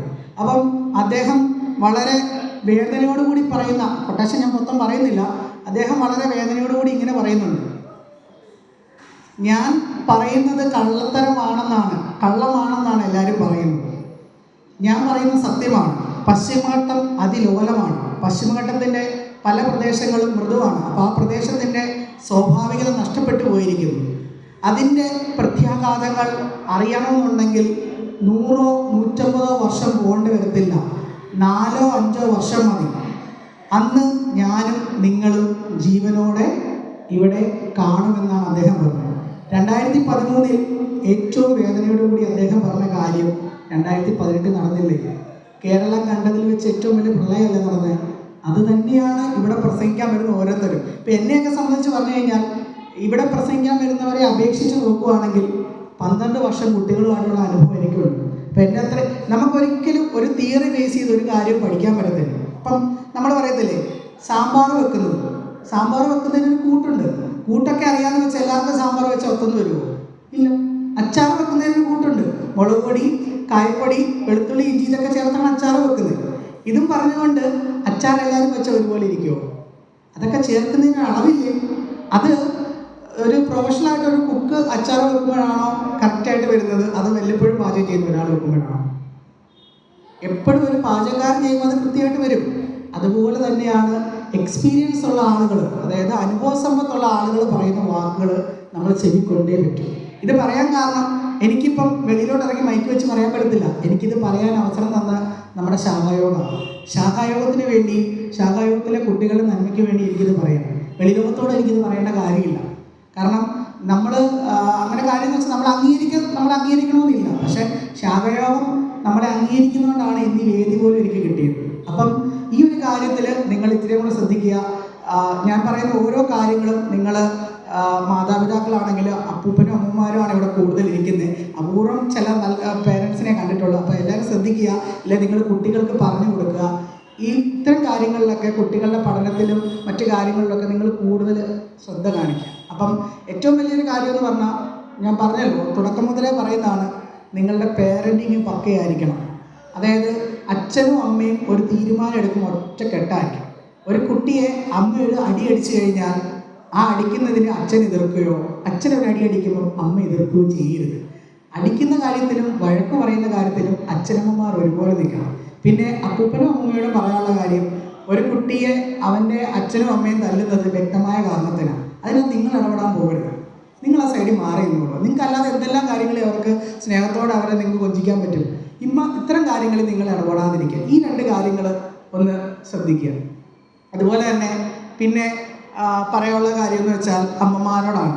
അമ്മമാർ പലപ്പോഴും കാണിക്കുന്ന ഏറ്റവും വലിയ മണ്ടത്തരങ്ങളിൽ ഒന്നാണ്, നിങ്ങളുടെ കുട്ടികളുടെ പല രഹസ്യങ്ങളും അച്ഛന്മാരെ അറിയിക്കത്തില്ല. അമ്മമാർ പറയുന്ന ഇതാണ്, അച്ഛനെ അറിയിച്ച് അവനെ തല്ലിക്കൊല്ലും. ഇതും പറഞ്ഞുകൊണ്ട് അമ്മമാർ ഇത് ഒതുക്കി വെക്കും. പക്ഷേ ഇതിൻ്റെ ഫലം എന്നാണെന്നറിയോ? 3-4 വർഷം കഴിയുമ്പോൾ ഈ നാട്ടിലെ ഏറ്റവും വലിയ ഉഴപ്പനും പിഴയും നിങ്ങളുടെ കുട്ടിയായിരിക്കും. ഇതൊക്കെയാണ് ഇതിൻ്റെ റിസൾട്ടുകൾ. ഇതൊക്കെ ഞാൻ അവിടെ കണ്ട് അനുഭവിച്ച് അറിഞ്ഞിട്ടുള്ള കാര്യത്തിൻ്റെ വെളിച്ചത്തിൽ പറയുന്നത്. അപ്പം എന്ത് കാര്യങ്ങളുണ്ടെങ്കിലും നിങ്ങൾ അച്ഛനമ്മമാർ ഒന്നിച്ച് കുട്ടികളുടെ കാര്യത്തിൽ തീരുമാനമെടുക്കണം. ഇത്രയാണ് വിദ്യാഭ്യാസത്തെ പറ്റി എനിക്ക് നിങ്ങളോട് പറയാനുള്ളത്. ഇത്തരം കാര്യങ്ങളൊക്കെ നിങ്ങൾ ശ്രദ്ധിക്കുക. പിന്നെ നമ്മൾ ഇന്നത്തെ വിദ്യാഭ്യാസം, അപ്പം നമ്മൾ പൊതുവെ പറയാറുണ്ട്, നമുക്കുള്ള വളരെ വിദ്യാധാരണ ഒത്തിരി ഉണ്ട്. അപ്പം നമ്മുടെ ഇന്നത്തെ ഒരു ട്രെൻഡ് പരിശോധിച്ച് കഴിഞ്ഞാൽ, അതായത് ഒരു 2019 മുതൽ ഉള്ള ട്രെൻഡ് പരിശോധിച്ച് കഴിഞ്ഞാൽ നമ്മൾ കാണുന്നതാണ് വിദേശത്തോടുള്ള പോവുക. നമ്മുടെ കുട്ടികളെല്ലാം വിദേശത്തോട്ട് പോവുക. പറയുന്ന റീസൺ ഇതാണ്, നമ്മുടെ ഇവിടെ ഇന്ന് ഒന്നും നേടാൻ പറ്റത്തില്ല, കാശുണ്ടാക്കാൻ പറ്റത്തില്ല. വിദേശത്ത് പോയി കഴിഞ്ഞാൽ എനിക്ക് കാശുണ്ടാക്കാൻ സാധിക്കും. ഇതൊക്കെ പറഞ്ഞുകൊണ്ടാണ് പോകുന്നത്. ഞാൻ പറയുന്ന കാര്യങ്ങൾ നിങ്ങൾക്ക് കറക്റ്റ് മനസ്സിലാവുന്നുണ്ട്. നിങ്ങൾ വേറെ ഗൈഡുകളൊന്നും അന്വേഷിച്ച് പോകണ്ട. നിങ്ങൾ ചുമ്മാ ഇരുന്ന് ആ 10ാം ക്ലാസ്സിൽ, പുതിയ മാറി വന്ന 10ാം ക്ലാസ്സിൻ്റെ ആദ്യത്തെ ഒരു 3 ചാപ്റ്റർ വായിച്ചാൽ മതി. ഞാൻ പറഞ്ഞ കാര്യം മനസ്സിലാവും. ഇതെല്ലാം വ്യക്തമായിട്ട് പുസ്തകത്തിലുണ്ട്. ഇതിനെപ്പറ്റി അല്ല പറയുന്നത്, എന്താണ് അവിടുത്തെ സ്ഥിതികളെന്നും മുന്നോട്ട് എന്താണ് അവിടുത്തെ ഭാവിയെന്നും പറ്റി കൃത്യമായിട്ട് പുസ്തകം വായിച്ച് അനലൈസ് ചെയ്യുന്ന ഒരാൾക്ക് പറയാവുന്ന കാര്യങ്ങളേ ഉള്ളൂ. അല്ലാതെ ഇതൊന്നും കാണാതെ വന്ന് പഠിച്ച് പറയേണ്ട കാര്യങ്ങളൊന്നുമല്ല. അപ്പം നമ്മൾ കാണുന്ന ഒരു ട്രെൻഡാണ് വിദേശത്തോട്ട് പോകുന്നത്. അപ്പം വിദേശത്തോട്ട് പോകുന്നതൊക്കെ നല്ലതാണ്. അപ്പം നമ്മുടെ ഇവിടെ ഇപ്പം ഇവിടെ ഡിഗ്രി കഴിഞ്ഞു, ഇവിടെ ഡിഗ്രി എന്നാ BSc ജിയോളജി കഴിഞ്ഞ് അവിടുത്തെ UK ഏതെങ്കിലും നല്ലൊരു യൂണിവേഴ്സിറ്റിയിൽ സ്കോളർഷിപ്പ് കിട്ടി, അവിടെ പോയി പഠിക്കുക, നല്ല തീരുമാനം. അതൊക്കെയാണ് നല്ല പഠനമെന്ന് പറഞ്ഞത്. അല്ലെങ്കിൽ ഇവിടുത്തെ വിദ്യാഭ്യാസം പൂർത്തീകരിച്ച് കഴിഞ്ഞപ്പോഴത്തേക്ക് MSc കഴിഞ്ഞപ്പോഴത്തേക്ക് നമ്മളെ ഏതെങ്കിലും കമ്പനി ഓഫർ ലെറ്ററുമായിട്ട് നമ്മളെ ജർമ്മനിയിലേക്ക് വിളിച്ചു പോകാം, നല്ല തീരുമാനം. പക്ഷെ ഇങ്ങനെയല്ല നമ്മുടെ തലമുറ പോകുന്നത്. നമ്മുടെ തലമുറയ്ക്ക് വേണ്ടത് രണ്ട് കാര്യങ്ങളാണ്. ഫ്രീഡം. പിള്ളേർ പറയുന്ന പിള്ളേർക്ക് ഫ്രീഡം ഇല്ല, ഫ്രീഡം ആവശ്യത്തിൽ കൂടുതൽ ഇവിടെ കിട്ടുന്നുണ്ട്. പക്ഷെ ഫ്രീഡം ഇല്ലെന്ന് പറഞ്ഞതാണ് ഇവിടുന്ന് കൂടുതൽ പിള്ളേർ വിദേശത്തോട് പോകുന്നത്. ഈ ഫ്രീഡം ഏറ്റവും കൂടുതൽ പ്രശ്നം വരുന്ന ആൾക്കാർ പെൺകുട്ടികൾക്കാണ്. കാരണം പെൺകുട്ടികളെ സംബന്ധിച്ച് പറഞ്ഞു കഴിഞ്ഞാൽ അവർക്ക് കൂടുതലും അവരവരുടെ നല്ലൊരു ജീവിതത്തിന്റെ ഭാഗവും ചെലവഴിക്കുന്നത് വീടിനകത്താണ്. നമ്മുടെ കേരളത്തിൽ പ്രത്യേകിച്ച് പെൺകുട്ടികളെ അങ്ങനെ ഇപ്പോഴത്തെ മാറ്റം വന്നിട്ടുണ്ട്, എന്നാലും പെൺകുട്ടികളെ ഒന്നും നമ്മൾ വെളിയിലോട്ട് ആക്കത്തില്ല, അങ്ങനെ ഒന്നും ചെയ്യത്തില്ല. പക്ഷെ ഈ കുട്ടികൾക്ക് വിദേശ രാജ്യങ്ങളിൽ പോകുമ്പോൾ ഫ്രീഡം കിട്ടുക. കാരണം അവർക്ക് വെളിയിലോട്ട് ഇറങ്ങാനും അവരുടെ ഇഷ്ടത്തിനനുസരിച്ച് ജീവിക്കാനുള്ള അവസരം അവർക്ക് അവിടെ കിട്ടുക. അപ്പം ആ കുട്ടികൾ അവരുടെ അനുഭവങ്ങളും അവരുടെ ഫ്രീഡത്തിന്റെ കാര്യങ്ങളും ഒക്കെ മറ്റും അവർ ഈ പറയുന്ന ഇൻസ്റ്റാഗ്രാമിലോ യൂട്യൂബിലോ ഒക്കെ ബ്ലോഗുകളായിട്ട് ചിത്രീകരിക്കും. ഇത് കാണുന്ന നമ്മുടെ യുവതലമുറ അത് ചെന്ന് വീഴുവാണ്. അവിടെ പോയാൽ എനിക്ക് രക്ഷപ്പെടാം, പെട്ടെന്ന് എനിക്ക് കാശുണ്ടാക്കാം, അവിടെ അവിടുത്തെ പറയുന്ന അവിടെ പാത്രം കഴിയുക 2 ലക്ഷം രൂപ സാലറി എന്നാണ്. ഇത് മണ്ടന്മാരാന്ന് ഞാൻ പറയുന്നത്. നിങ്ങൾ ഉൾപ്പെടെ മണ്ടന്മാരും വണ്ടികൾ പറയും. കാരണം എന്താണെന്ന് വെച്ച് കഴിഞ്ഞാൽ ഇത്ര ഓർത്താൽ മതി. ഒരു രാജ്യത്തെ ശമ്പളം ഇപ്പൊ കേരളത്തിലെ അടിസ്ഥാന കൂലി എത്രയാണ് ആർക്കെങ്കിലും അറിയാമോ? കേരളത്തിലെ അടിസ്ഥാന കൂലി എത്രയാണ്? ഡെയിലി വേജ് 1000 രൂപയാണ്. ഇവിടെ എന്തിനാ ഒരാൾക്ക് അടിസ്ഥാന കൂലി 1000 രൂപ ഇട്ടേക്കുന്നത്? ഇവിടെ ഒരു വ്യക്തിക്ക് ഒരു ദിവസം ജീവിക്കണമെങ്കിൽ അവന്റെ ചെലവ് 1000 രൂപയെങ്കിലും വേണം. അതിന്റെ അടിസ്ഥാനത്തിലാണ് മിനിമം ഒരാളുടെ വേജ് 1000 രൂപ ഇട്ടേക്കുന്നത്. ഇതേപോലെ തന്നെയാണ് വിദേശ രാജ്യത്ത്. അവിടെ ഒരാൾക്ക് ഒരു സാലറി ഇട്ടിട്ടുണ്ടെങ്കിൽ ആ സാലറി ആ രാജ്യത്ത് ചെലവഴിക്കാനും ജീവിക്കാനും വേണ്ടിയിട്ടുള്ള, അത് നമ്മുടെ ഇന്ത്യൻ മണിയായിട്ട് കൺവേർട്ട് ചെയ്യേണ്ട കാര്യമില്ല. ഇതിനകത്ത് പിള്ളേരെ പറയേണ്ട കാര്യമില്ല. ഏറ്റവും കൂടുതൽ ഇൻഫ്ലുവൻസ് ചെയ്യുന്ന ഏജൻസികളാണ്. നമുക്കറിയാം, ഒരു 10 വർഷം മുമ്പ് വിദേശത്തോട്ട് പോകുന്ന ഏജൻസികളുടെ എണ്ണം വളരെ കുറവായിരുന്നു. ഇന്ന് നിങ്ങൾ നോക്കിയാൽ ഇവിടുന്ന് ഏറ്റുമാനൂർ വരെ പോകുന്നതിനിടയിൽ ഏറ്റവും കുറഞ്ഞത് 20-30 ഏജൻസികളെ നിങ്ങൾക്ക് കാണാൻ സാധിക്കും. ഈ 2019-20 കാലഘട്ടത്തിൽ ഏറ്റവും കൂടുതൽ ട്രെൻഡായിട്ടിരുന്ന UK. IELTS ചെയ്തു, UK പോകും, നിങ്ങൾക്ക് ജോലി കിട്ടും. ഇതായിരുന്നു ട്രെൻഡ്. അപ്പം നമ്മുടെ ഒരുപാട് കുട്ടികൾ UK പോയി. അത് തുടക്കത്തിൽ പോയവർക്കൊക്കെ അത് ഫലപ്പെട്ടിട്ടുണ്ട്. അതായത് ഇവിടുന്ന് നല്ല ഡിഗ്രി കഴിഞ്ഞിട്ടോ അല്ലെങ്കിൽ എന്തെങ്കിലും കോഴ്സുകളൊക്കെ എടുത്തിട്ട് UK പോയി പഠിച്ചവരെ സംബന്ധിച്ച് പറഞ്ഞാൽ അവർക്ക് നല്ലതായിരുന്നു. അല്ലെങ്കിൽ 2018, 19, 20 കാലഘട്ടത്തിൽ പോയവർക്കൊക്കെ നല്ലതായിരുന്നു. പിന്നീട് പോകുന്നവർക്ക് ഈ പ്രശ്നം വരും. അതിനുശേഷം വന്ന ട്രെൻഡാണ് കാനഡ. അപ്പൊ ഞങ്ങൾ പണ്ട് യൂത്ത് മൂവ്മെന്റിലൂടെ ഒരു പരിപാടികൾ നടത്തിയിട്ടുണ്ട്. വിദേശ വിദ്യാഭ്യാസവും അതിന്റെ അനന്ത സാധ്യതകളുണ്ട്. അപ്പൊ നമ്മള് വിദേശ വിദ്യാഭ്യാസത്തിന്റെ കറക്റ്റായ വഴി അന്ന് ശരിയാണെന്ന് വിചാരിച്ച് നമ്മൾ നടത്തിയതാണ്. പക്ഷെ പിന്നീടാണ് നമ്മൾ പോയ കുട്ടികളും അവരുടെ പാരൻസും പലരും നമ്മുടെ അടുത്ത് അഭിപ്രായം പറയുന്ന സമയത്താണ് നമ്മൾ ഇതിനെപ്പറ്റി റിയാലിറ്റി മനസ്സിലാക്കുന്നത്. അപ്പം ശരിക്കും പറഞ്ഞാൽ പിന്നെ ഒരു ട്രെൻഡ് വന്നതായിരുന്നു, ഞാൻ പറഞ്ഞല്ലോ, കാനഡയിൽ പോകും, നിങ്ങൾക്ക് അവിടെ ഇത്ര നാൾ ജോലി ചെയ്താൽ ഇത്ര നാൾ PR കിട്ടും. അപ്പൊ നിലവിലത്തെ അവസ്ഥയിലാണ് പറയുന്നത്. ഏറ്റവും കൂടുതൽ ആളുകൾ ഇങ്ങോട്ട് കയറി വരുന്നത് UK പോയിട്ടുള്ളതിൽ നല്ലൊരു ശ്രമം. ഇതിൽ കറക്റ്റ് കണക്ക് നമ്മൾ പറയുമ്പോൾ സ്റ്റാറ്റിസ്റ്റിക്സിന്റെ അടിസ്ഥാനത്തിൽ പറയണം. ഞാൻ അതൊക്കെ എടുത്തു വെച്ചതായിരുന്നു, പക്ഷെ ഞാൻ പെട്ടെന്ന് എടുത്തുകൊണ്ട് വന്നില്ല. ശരിക്കും ഏറ്റവും കൂടുതൽ ആളുകൾ ഇന്ന് വരുന്നത് UK നിന്നാണ്. അടുത്തിപ്പോൾ പറയുന്ന പറഞ്ഞിട്ടുണ്ട് കാനഡയിൽ നിന്ന്. കാരണം ഇവിടെയൊക്കെ അളവിനേക്കാൾ കൂടുതൽ ആളുകൾ അവിടെ ചെല്ലും. പണ്ട് അവിടെ ചെല്ലുന്ന ആളുകൾക്ക് അവിടുത്തെ പോപ്പുലേഷൻ നമ്മുടെ ഇവിടുത്തെ അപേക്ഷിച്ച് നോക്കുവാണെങ്കിൽ കുറവാണ്. അപ്പൊ ഇവിടുന്ന് ചെല്ലുന്ന ആളുകൾ ഒരു 10, 20, 30 പേര് കൂടുതൽ എന്നാലും അവർക്കുള്ള ജോലി സാധ്യത അവിടെ ഉണ്ടായിരുന്നു. ഇന്ന് അങ്ങനെയല്ല. ഇന്ന് ഇങ്ങോട്ടൊക്കെ പോയി കഴിഞ്ഞാൽ ജോലി സാധ്യതകളുടെ അളവ് കുറഞ്ഞുകൊണ്ടിരിക്കുക. അത് നമ്മുടെ കുട്ടികൾ മനസ്സിലാക്കണം. അതോടൊപ്പം തന്നെ കുട്ടികളെക്കാൾ കൂടുതൽ നിങ്ങൾ മനസ്സിലാക്കണം. അറിയാമല്ലോ, ഒരു കുട്ടി കാനഡയിലോ UK പോകുന്നതിന് ഏറ്റവും കുറഞ്ഞതാകുന്ന ചെലവ് എത്രയാണ്? 20 ലക്ഷം രൂപയൊക്കെയാണ്. 20 ലക്ഷം രൂപ അവന്റെ ജീവിതത്തിലെ അല്ലെങ്കിൽ ആ കുട്ടിയുടെ ജീവിതത്തിലെ നല്ലൊരു തുക കളഞ്ഞിട്ടാണ് അവൻ അവിടെ പോയി പഠിക്കുന്നത്. പറയുന്ന കാരണം ഇതായിരിക്കും, ഇവിടെ വിദ്യാഭ്യാസത്തിന് ചെലവ് കൂടുതലാണ്. ഇവിടെ വിദ്യാഭ്യാസത്തിന് ചെലവ് കൂടുതലാണ്. നിങ്ങൾ കുട്ടികളെ 1 തൊട്ട് +2 വരെ സർക്കാർ സൗജന്യ വിദ്യാഭ്യാസം നൽകുന്നില്ലേ? ഇനി +2 കഴിഞ്ഞിട്ട് നിങ്ങൾക്ക് ഡിഗ്രിക്ക് പോകണം, നല്ല മാർക്കുണ്ടെങ്കിൽ നമ്മുടെ ഇവിടെ ഫ്രീ ആയിട്ട് പഠിക്കാൻ പറ്റുന്നില്ലേ? നല്ല യൂണിവേഴ്സിറ്റികൾ പഠിക്കാൻ പറ്റുന്നില്ലേ? പിന്നെ മൂന്നാമത്തെ കാര്യം, നമ്മുടെ ഇവിടെ പഠിക്കണമെന്നുണ്ടെങ്കിൽ തന്നെ വിദ്യാഭ്യാസത്തിന് ആവശ്യമായിട്ടുള്ള ലോണുകൾ നിങ്ങളുടെ കുട്ടികൾക്ക് സർക്കാർ തരുന്നില്ലേ? ഇതൊന്നും പോരെ? ഇതൊക്കെ ഒരു കുറവുകളാണോ ശരിക്കും? ഇതെല്ലാം നമ്മുടെ ഗവൺമെന്റ് നമുക്ക് ചെയ്തു തരുന്നുണ്ട്. പക്ഷെ ഇതൊക്കെ നമ്മുടെ പോരായ്മകളാണെന്നാണ് പറയുന്നത്. എന്നിട്ട് നമ്മൾ 10-25 ലക്ഷം രൂപ മുടക്കി അവിടെ പോകുന്നു. ഇതിന് പ്രശ്നം നടക്കുന്നത്, ഇതിന്റെ പരിണിത കാലം നടക്കുന്നത് ഒരു 10 വർഷം കഴിയുമ്പോഴാണ്. 10 വർഷം കഴിയുമ്പോഴത്തേക്ക് ഈ പോയിട്ടുള്ളവർ മജോറിറ്റി കുട്ടികൾ തിരിച്ചു വരും. തിരിച്ചു വന്നു കഴിയുമ്പോഴത്തേക്ക് കേരളം നേരിടുന്ന ഏറ്റവും വലിയ പ്രശ്നം തൊഴിലില്ലായ്മയാണ്. കാരണം അവിടുത്തെ ഡിഗ്രികളിൽ പലതും ഇവിടെ അംഗീകരിക്കണമെന്നില്ല. അതിന് ഞാൻ എൻ്റെ ഒരു കൂട്ടുകാരന് ഇതുപോലെ വെളിയിൽ പോകാൻ വേണ്ടിയിട്ട് അവന് ഡിഗ്രിയുടെ ഇക്വലൻസി സർട്ടിഫിക്കറ്റ് വേണം. അപ്പോൾ അവൻ എന്നോട് പറഞ്ഞു, എടാ അതൊന്ന് അന്വേഷിക്കാമെന്ന് ചോദിച്ചു. അപ്പം ഞാനൊരു ഏജൻസിയെ വിളിച്ച് ഇങ്ങനെ അന്വേഷിച്ചു കഴിഞ്ഞപ്പോഴത്തേക്ക് അവർ പറഞ്ഞു ഡിഗ്രിയുടെ ഇക്വലൻസി ഒക്കെ തരാം, പക്ഷേ യൂണിവേഴ്സിറ്റി ഏതാ പറയുന്നത്? അന്നാമല യൂണിവേഴ്സിറ്റി, മധുരൈ കാമരാജ് യൂണിവേഴ്സിറ്റി, അങ്ങനെയുള്ള യൂണിവേഴ്സിറ്റികൾ. അതായത് കേരളത്തിലൊക്കെ യൂണിവേഴ്സിറ്റി അതിനകത്തില്ല. എംജി യൂണിവേഴ്സിറ്റി ഇല്ല, കാലിക്കറ്റ് യൂണിവേഴ്സിറ്റി ഇല്ല, നമ്മുടെ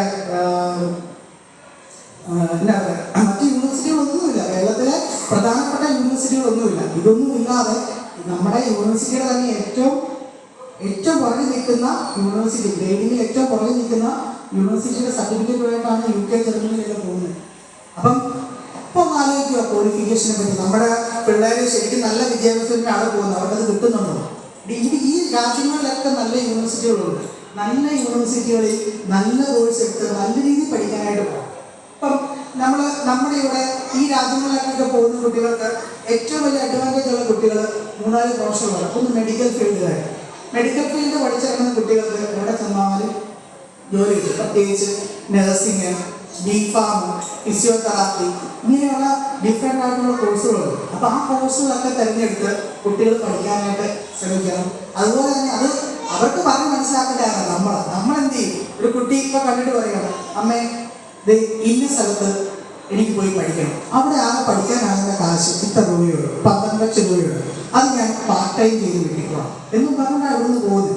ഇതിൻ്റെ ഒന്നും കാര്യമില്ല. അവൻ പഠിക്കാൻ മനസ്സുണ്ട്, നല്ല മനസ്സും നല്ല കഴിവും ഉണ്ടെങ്കിൽ അവൻ ഇവിടെ പഠിച്ചാൽ അവൻ ഇവിടുത്തെ നല്ല യൂണിവേഴ്സിറ്റി കിട്ടും. ഇല്ലേ അവൻ ഇവിടെ നല്ല മാർക്കോട് കൂടി പഠിച്ച് സ്കോളർഷിപ്പോട് കൂടി അവിടുത്തെ ഗവൺമെന്റിന്റെ ഗ്രാൻഡോട് കൂടി അവൻ അവിടെ പഠിക്കുക. ഇങ്ങനെയൊക്കെയാണ് നല്ല കോഴ്സുകൾ നമ്മൾ സെലക്ട് ചെയ്യുന്നത്. അപ്പം നമുക്കിവിടെ ജോലി സാധ്യത ഇല്ലാന്നൊക്കെ പറയുന്നത് വെറുതെയാണ്. അപ്പം അതിനകത്തൊക്കെ കുറേ കാര്യങ്ങൾ നമ്മൾ ശ്രദ്ധിക്കേണ്ടതായിട്ടുണ്ട്.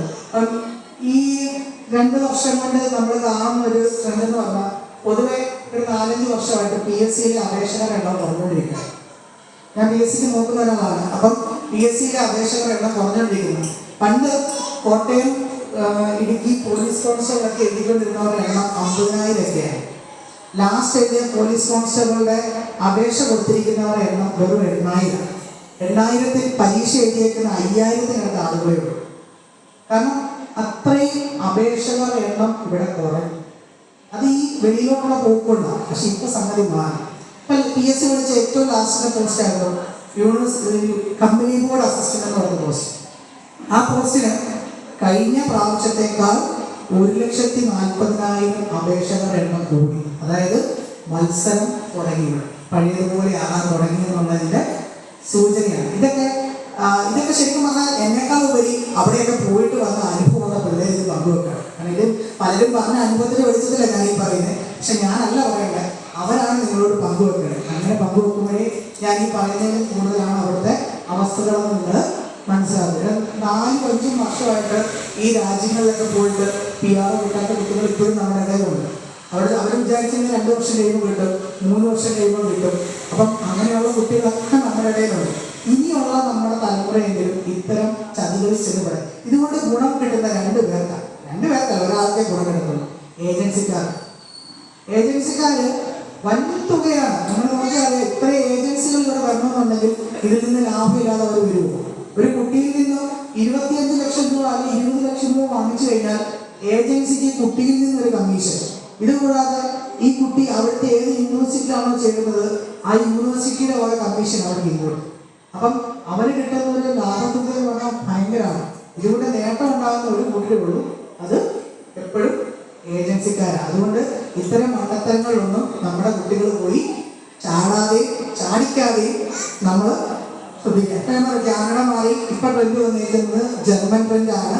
പക്ഷെ ഇതൊക്കെ നല്ല ട്രെൻഡാണ്. ഈ ട്രെൻഡിനൊക്കെ ഇപ്പോൾ നമുക്കറിയാം, ജർമ്മൻ പഠിക്കണമെന്നുള്ള ചിലവെന്ന് പറഞ്ഞാൽ ഏകദേശം 3 ലക്ഷം രൂപ 2 ലക്ഷം രൂപ ചിലവാണ് ഒരു കുട്ടി പഠിക്കണമെന്നുണ്ട്. ചിലവ് ഇത് കൂടാതെ പരീക്ഷ എഴുതാൻ വരുന്ന ചിലവ്, അതല്ലാതെ പരീക്ഷയ്ക്ക് വരുന്ന ചിലവ്, ഇത് കൂടാതെ അവൻ്റെ ട്രാവൽ എക്സ്പെൻസ്, ഇനി ഇവിടുന്ന് പോകാനുള്ള കാശ്, ഇതെല്ലാം കൂടെ കൂട്ടി വരുമ്പോൾ ഏകദേശം ഒരു 10-12 ലക്ഷം രൂപ ചിലവാണ്. 12 ലക്ഷം രൂപ മുടക്കിയിട്ടാണ് അവൻ അവിടെ പോയി പഠിക്കാൻ പോകുന്നത്. അപ്പൊ അങ്ങനെ പോകുന്ന സമയത്ത് നമ്മൾ ചിന്തിക്കേണ്ട കാര്യം ഇതാണ്, 12 ലക്ഷം രൂപ പഠിക്കാൻ പോകുന്ന അവൻ ഇവിടെ നല്ല മനസ്സ് വെക്കുവാണെങ്കിൽ ഇവിടുത്തെ എൻട്രൻസ് പരീക്ഷകളുണ്ട്. എൻട്രൻസ് പരീക്ഷ എഴുതുവാണെങ്കിൽ നമ്മുടെ കോട്ടയം മെഡിക്കൽ കോളേജിലൊന്നും ഇല്ലെന്നാണ് പറയുന്നത്. പക്ഷെ IIT പോലെ നല്ല നല്ല മെഡിക്കൽ കോളേജുകളുണ്ട് ഇവിടെ. നല്ല നല്ല മെഡിക്കൽ കോളേജുകളിൽ അവന് നല്ല മാർക്കോടുകൂടി ഇവിടെ ജോലി കിട്ടത്തില്ലേ? ഇവിടെ പഠിക്കാൻ പറ്റത്തില്ലേ? പറ്റും. ഇവിടെ പഠിച്ചതിന് ശേഷം വേണം അവൻ പോകാൻ. അപ്പം അങ്ങനെ പോകുന്ന സമയത്ത് അവൻ ഇവിടെയും സേഫാണ്, അവൻ വെളിയിൽ പോയാൽ അവന് സേഫാണ്. കുട്ടികളോട് പറഞ്ഞ് മനസ്സിലാക്കേണ്ട ഒരു കാര്യം ഇതാണ്, കുറുക്കുവഴിയിൽ ആർക്കും കാശ് ഉണ്ടാക്കാൻ പറ്റത്തില്ല, ഹാർഡ് വർക്കിലൂടെ മാത്രം. ഈ കുട്ടികളുടെ എല്ലാം മനസ്സിലെ ധാരണ, എനിക്ക് ഇന്ന സ്ഥലത്ത് പോയാൽ 1.5 ലക്ഷം രൂപ സാലറി ഉണ്ട്, അതുകൊണ്ട് 1.5 ലക്ഷം രൂപ കൊണ്ട് എനിക്ക് രക്ഷപ്പെടാം. അല്ലെങ്കിൽ എനിക്ക് 5 ലക്ഷം രൂപ സാലറി ഉണ്ട്, 5 ലക്ഷം രൂപ കൊണ്ട് എനിക്ക് രക്ഷപ്പെടാം. അപ്പം ഇതാണ് കുട്ടികളുടെ മനസ്സിലെ ചിന്താഗതി. ഈ ചിന്താഗതി മാറണം. അതോടൊപ്പം തന്നെ അവർക്കത് മനസ്സിലായില്ലെങ്കിലും അവരെ മാറ്റിയെടുക്കുന്ന ഉത്തരവാദിത്തം നമ്മൾ പേരൻസിനുണ്ട്. കാരണം വലിയ ബാധ്യതകളാണ് നമ്മുടെ പേരൻസ് മുന്നോട്ട് നേരിടാൻ പറ്റും. ഇപ്പൊ വിട്ടവരൊക്കെ കുറെ നാളെ കഴിയുമ്പോൾ, അതായത് 5, 8, 10 വർഷം കഴിയുമ്പോൾ വലിയ ബാധ്യതകളിലേക്ക് കൂപ്പുകുത്തുന്ന ഒരു കാഴ്ചയായിരിക്കും നമുക്ക് കാണാം. എല്ലാവരും കാര്യമല്ല പറഞ്ഞാൽ, എല്ലാവർക്കും ഒരുപോലെ ആയിരിക്കത്തില്ല. വളരെ അപൂർവം ആൾക്കാർ രക്ഷപ്പെടുമായിരിക്കും. എന്നാൽ മജോറിറ്റി ആളുകളുടെ അവസ്ഥ ഈ ഒരു അവസ്ഥയിലേക്ക് പോകുന്നത്. ഞാൻ പറയുന്നൊന്നുമല്ല, ഒഫീഷ്യലി ഉള്ള സ്റ്റാറ്റിസ്റ്റിക്സ് പറയുന്നതാണ്, ഞാൻ പറയുന്ന കാര്യങ്ങളുമല്ല. ഇതെല്ലാം റിപ്പോർട്ട് ചെയ്ത അല്ലെങ്കിൽ ഇതെല്ലാം പറ്റി പഠനം നടത്തുന്ന ആൾക്കാർ പറയുന്ന കാര്യങ്ങളാണ്. അത് ഞാൻ ഇവിടെ പറയുന്നത് മാത്രമേ ഉള്ളൂ. അപ്പം ഇത്തരം കാര്യങ്ങളൊക്കെ കൂടുതലായിട്ടും നിങ്ങൾ കുട്ടികളുടെ കാര്യങ്ങൾ ശ്രദ്ധിക്കുക.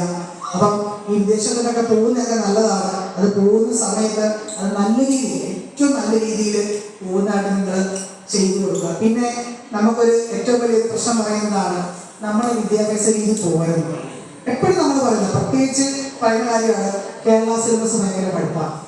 അപ്പം നമ്മൾ ചെയ്യുന്നത് എന്താണെന്ന് വെച്ചാൽ, കേരള സിലബസ് പഠിപ്പായിട്ട് കുട്ടികളെ ഇവിടെ പഠിപ്പിക്കാൻ നമ്മൾ താല്പര്യപ്പെടാറില്ല. നിങ്ങൾ ഈ ഇരിക്കുന്ന, അതായത് ഞാൻ കഴിഞ്ഞ വർഷം വരെയുള്ള കാര്യം പറയത്തില്ല, ഈ ഇരിക്കുന്നതിൽ ആരെങ്കിലും ഒരാൾ, അത്യാവശ്യം എഴുത്തും വായന അറിയുന്ന ആരെങ്കിലും ഒരാൾ നിസ്സാരം ആ 8ാം ക്ലാസ്സിൽ പഠിക്കുന്ന ഒരു കുട്ടിയുടെ പുസ്തകത്തിൽ വായിക്കണം. ഞങ്ങൾക്കൊണ്ട് പറ്റത്തില്ല. പിന്നെ 10ാം ക്ലാസ്സിൽ പഠിക്കുന്ന ഒരു കുട്ടിയുടെ പുസ്തകത്തിൽ വായിക്കാമോ? ഒരിക്കലും പറ്റത്തില്ല.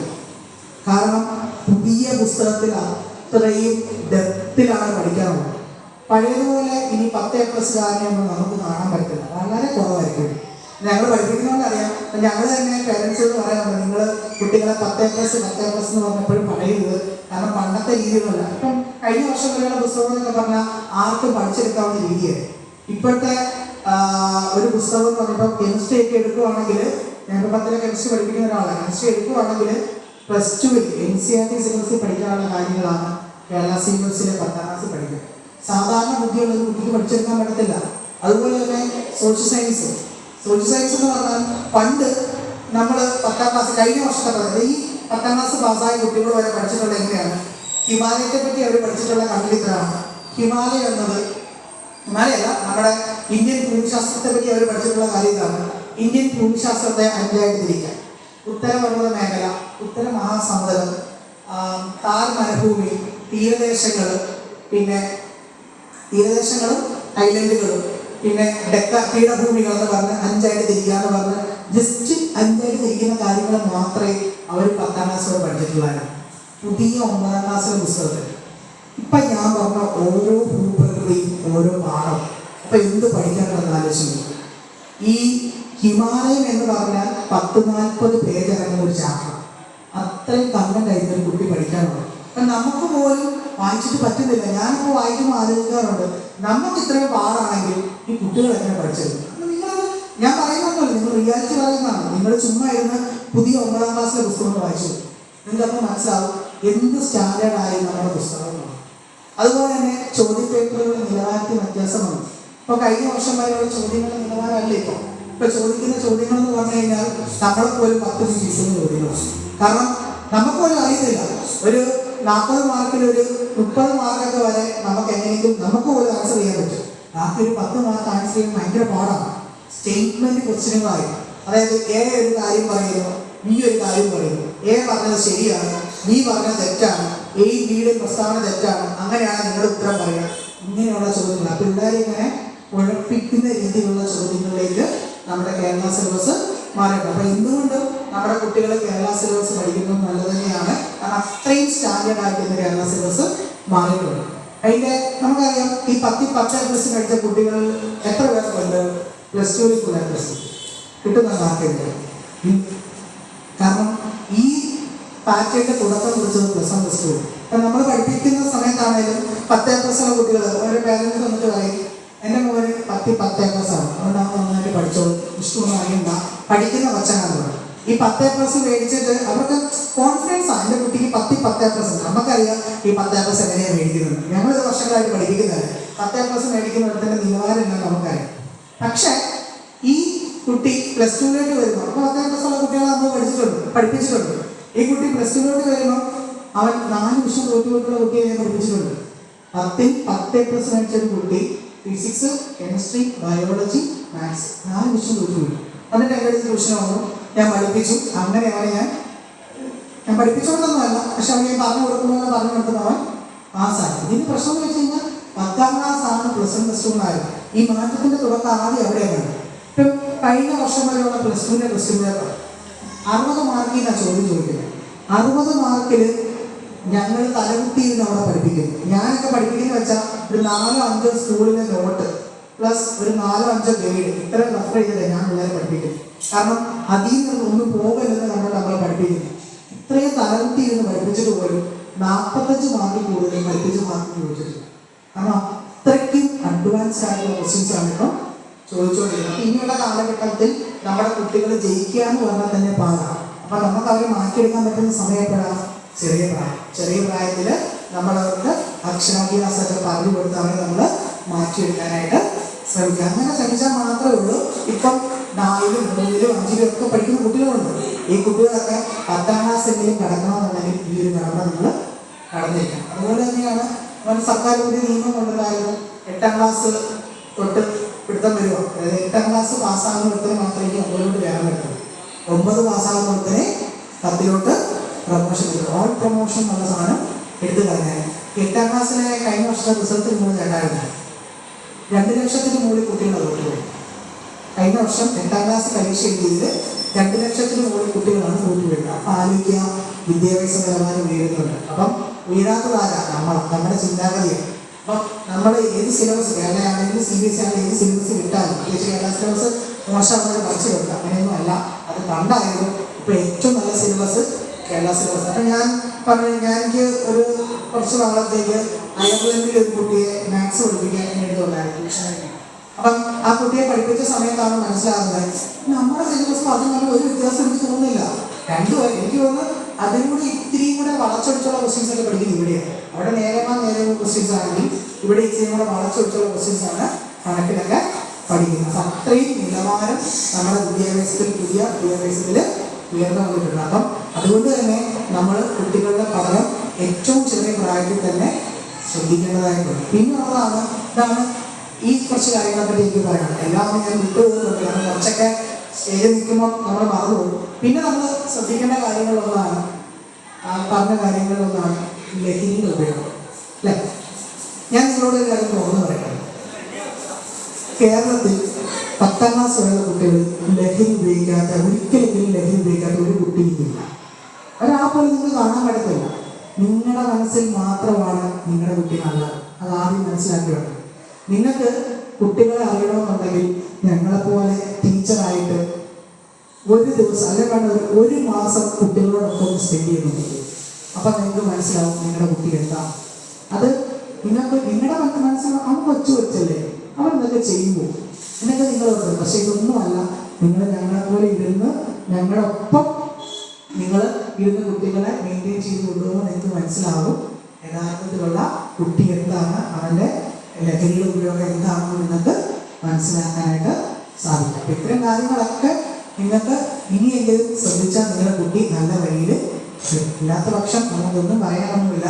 ഈ പോകുന്ന കുറച്ച് പ്രോസസ്സ് ഇങ്ങനെ തന്നെ തുടർന്നുകൊണ്ടേയിരിക്കും. ഇതിലൊരു മാറ്റവും സംഭവിക്കാനായിട്ട് പോകുന്നില്ല. മാറ്റങ്ങൾ കൊണ്ടുവരണമെന്നുണ്ടെങ്കിൽ ആദ്യം വിചാരിക്കേണ്ടത് നമ്മളാണ്, വേറെ ആരുമല്ല. നമ്മൾ മാറാതെ ഒരിക്കലും കുട്ടികൾ മാറാൻ പറ്റത്തില്ല. ഈ ഒരാൾ വിചാരിച്ചതൊന്നും ഈ ലോകത്തൊരു മാറ്റവും സംഭവിക്കാൻ പറ്റത്തില്ലെന്നുള്ള ചിന്താഗതിയൊക്കെ നമ്മൾ മാറ്റി വെക്കുക. നമ്മളാൽ പറ്റുന്ന കാര്യങ്ങൾ നമ്മളുടെ കുട്ടികൾക്ക് വേണ്ടി ചെയ്തു കൊടുക്കുക. പിന്നെ എനിക്ക് പറയാനുള്ള കാര്യമാണ്, അമിതമായിട്ടൊരു കാര്യത്തിൽ നിങ്ങൾ കുട്ടികളെ പ്രഷർ ചെയ്യുക. പഠിക്കേണ്ട കാര്യത്തിന് അവന് നിങ്ങൾ 6ാം ക്ലാസ് വരെ പറഞ്ഞു കൊടുത്തിട്ടുണ്ടെങ്കിൽ പിന്നെ നിങ്ങൾ 10ാം ക്ലാസ് പഠിക്കണം. ഈ എപ്പോഴും നിങ്ങൾ പറയേണ്ട കാര്യമില്ല, നിങ്ങൾക്ക് പറയാൻ യോഗ്യതയില്ല. കാരണം നിങ്ങൾക്ക് പറയേണ്ട സമയത്തും ചെയ്യേണ്ട സമയത്തും നിങ്ങൾ ചെയ്തില്ല. പിന്നീട് നിങ്ങൾ കുട്ടികളെ ഉപദേശിക്കാൻ ചെന്നിട്ടോ തല്ലാൻ ചെന്നാൽ അവർ നിങ്ങൾ അംഗീകരിക്കില്ല. നിങ്ങൾ ചെയ്യേണ്ട കാര്യങ്ങൾ ചെയ്യേണ്ട സമയത്ത് ചെയ്യണം. ഇപ്പം പറഞ്ഞു പല കാര്യങ്ങളും എന്നെ വിളിച്ചിട്ട് എൻ്റെ ഫോണിൽ എപ്പോഴും മിക്കാറും റെക്കോർഡ് കാണും. വിഷ്ണു അവളിന്ന് രാവിലെ എണീറ്റില്ല, അവളോട് ചോദിക്കണേ, 2 അടി കൊടുത്തേക്കണേ. വിഷ്ണു അവളിന്ന് പഠിച്ചിട്ട് വന്നില്ല, അത്ര നേരം അവൾ പഠിച്ചില്ല, നല്ല കുട്ടിയെ കൊടുക്കണം. ഇത് എന്നോടല്ല പറയണ്ടേ, ഞാനല്ല ഇത് ചെയ്യേണ്ട ആള്. ആരാ ചെയ്യണ്ടേ? പേരൻസാ ചെയ്യണ്ടേ. എനിക്ക് ചെയ്യാനുള്ള യോഗ്യതയൊന്നുമില്ല. എൻ്റെ ഉത്തരവാദിത്തത്തിനുള്ളൂ പിള്ളേരെ നല്ല രീതിയിൽ അറിവ് പകർന്നു കൊടുക്കുക. അല്ലാതെ അവരെ അടിച്ച് നേർവഴിക്ക് നടത്താവുന്നതൊന്നും എൻ്റെ ഉത്തരവാദിത്തമല്ല. നേർവഴിക്ക് നടത്തേണ്ട ഉത്തരവാദിത്തം ഇവിടെ ഇരിക്കുന്ന ഓരോ പേരൻറ്റിനും മാത്രമാണ്, അല്ലാതെ എനിക്കല്ല. എനിക്ക് വേണമെങ്കിൽ അവർക്ക് അറിവ് പകർന്നു കൊടുക്കാം. എടാ ഇങ്ങനെയൊക്കെ ചെയ്യണം, ഇതുപോലെയൊക്കെ നടക്കണം എന്ന് അവർക്ക് ജസ്റ്റ് ഒന്ന് പറഞ്ഞു കൊടുക്കാനല്ലാതെ അവരുടെ ഒരു കാര്യത്തിലും എനിക്ക് അമിതമായിട്ട് ഇടപെടാനായിട്ട് പറ്റില്ല. ഇത്തരം കാര്യങ്ങളൊക്കെ നിങ്ങൾ കുട്ടികളുടെയൊക്കെ ശ്രദ്ധിക്കണം. ഒരുപാട് കുട്ടികൾ നമ്മുടെ ശാലകളിൽ ഇപ്പോഴും വളർന്നു വരുന്നുണ്ട്. ഈ കുട്ടികളെയൊക്കെ നമ്മൾ ഇപ്പോഴേ ശ്രദ്ധിച്ചു കഴിഞ്ഞാൽ ഒരു പ്രായം കഴിയുമ്പോൾ നമുക്കവരെ നല്ല കുട്ടികളായിട്ട് നല്ല സമൂഹത്തിൽ നല്ല രീതിയിൽ പെരുമാറുന്ന കുട്ടികളായിട്ട് നമുക്ക് വളർത്തിയെടുക്കാനായിട്ടൊക്കെ സാധിക്കും. അപ്പം ഇത്രയും കാര്യങ്ങളൊക്കെയാണ് എനിക്ക് നിങ്ങളോട് ഈ കുറഞ്ഞ സമയം കൊണ്ട് സംസാരിക്കാനുള്ളത്. അപ്പം ഈ കാര്യങ്ങളൊക്കെ ഞാൻ എൻ്റെ മനസ്സിൽ നിന്ന് പറഞ്ഞ കാര്യങ്ങളൊന്നുമല്ല, ഇതൊക്കെ എൻ്റെ അനുഭവത്തിൻ്റെ വെളിച്ചത്തിലും ഞാൻ ചെയ്തിട്ടുള്ള റിസർച്ചുകളുടെ അടിസ്ഥാനത്തിലൊക്കെ ഞാൻ പറഞ്ഞല്ലോ. ഞാൻ കുട്ടികളുടെ ട്രെൻഡ് അനുസരിച്ച് ഇരിക്കുന്ന ഒരാളാണ്. എപ്പോഴും ഞാൻ ചെയ്യുന്നത്, ഒരു കുട്ടി ഇപ്പോഴത്തെ ഏറ്റവും കുട്ടികളുടെ ട്രെൻഡ് കാണുന്നത് ഇൻസ്റ്റാഗ്രാമിലാണ്. എപ്പോഴും ഇൻസ്റ്റാഗ്രാം ഉപയോഗിക്കുന്ന ഒരാളാണ്. അതുകൊണ്ട് എനിക്കറിയാം ഒരു കുട്ടിയുടെ ട്രെൻഡ് എന്താണ്. അവരോട് സംസാരിക്കും, 5 മിനിറ്റ് സംസാരിക്കുന്നതിന് എനിക്കത് മനസ്സിലാക്കാൻ സാധിക്കും.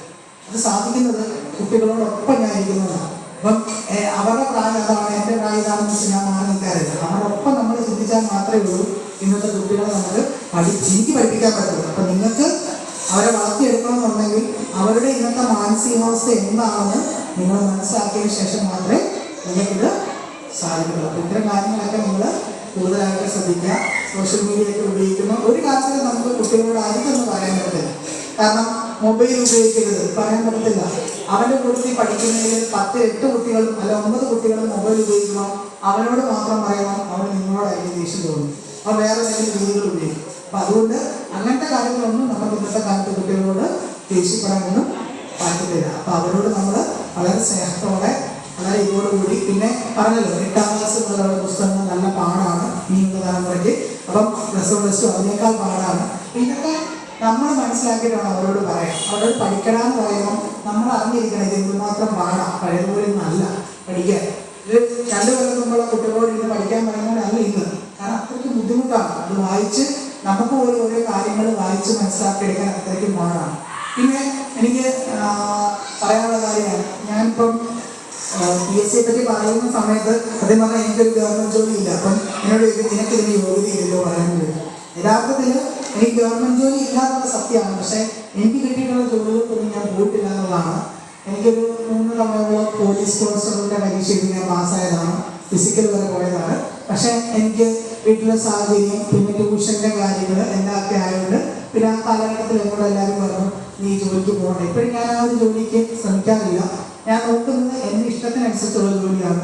രാവിലെ ഇവിടുന്ന് പോയി 10 മണിക്ക് പോയി 5 മണിക്ക് തിരിച്ചു വരുന്ന ഏതെങ്കിലും നല്ലൊരു സർവീസിൽ കയറണമെന്നാണ് ഞാൻ ആഗ്രഹിക്കുന്നത്. അപ്പം അത്തരം ജോലികളാണ് ഞാൻ ശ്രമിക്കുന്നത്. അപ്പം എനിക്ക് പറയാനുള്ള കാര്യം എന്ന് വെച്ച് കഴിഞ്ഞാൽ PSC പറ്റിയാണ്. ഇപ്പം നമ്മുടെ ഇവിടെയുള്ള 18 വയസ്സ് കഴിഞ്ഞ് ഇഷ്ടംപോലെ കുട്ടികളുണ്ട്. ഒരു പണിയില്ലാതെ നേരാപ്പാൻ നടക്കുന്ന കുട്ടികളുണ്ട്, ഡിഗ്രി കഴിഞ്ഞിട്ട് നടക്കുന്ന കുട്ടികളുണ്ട്.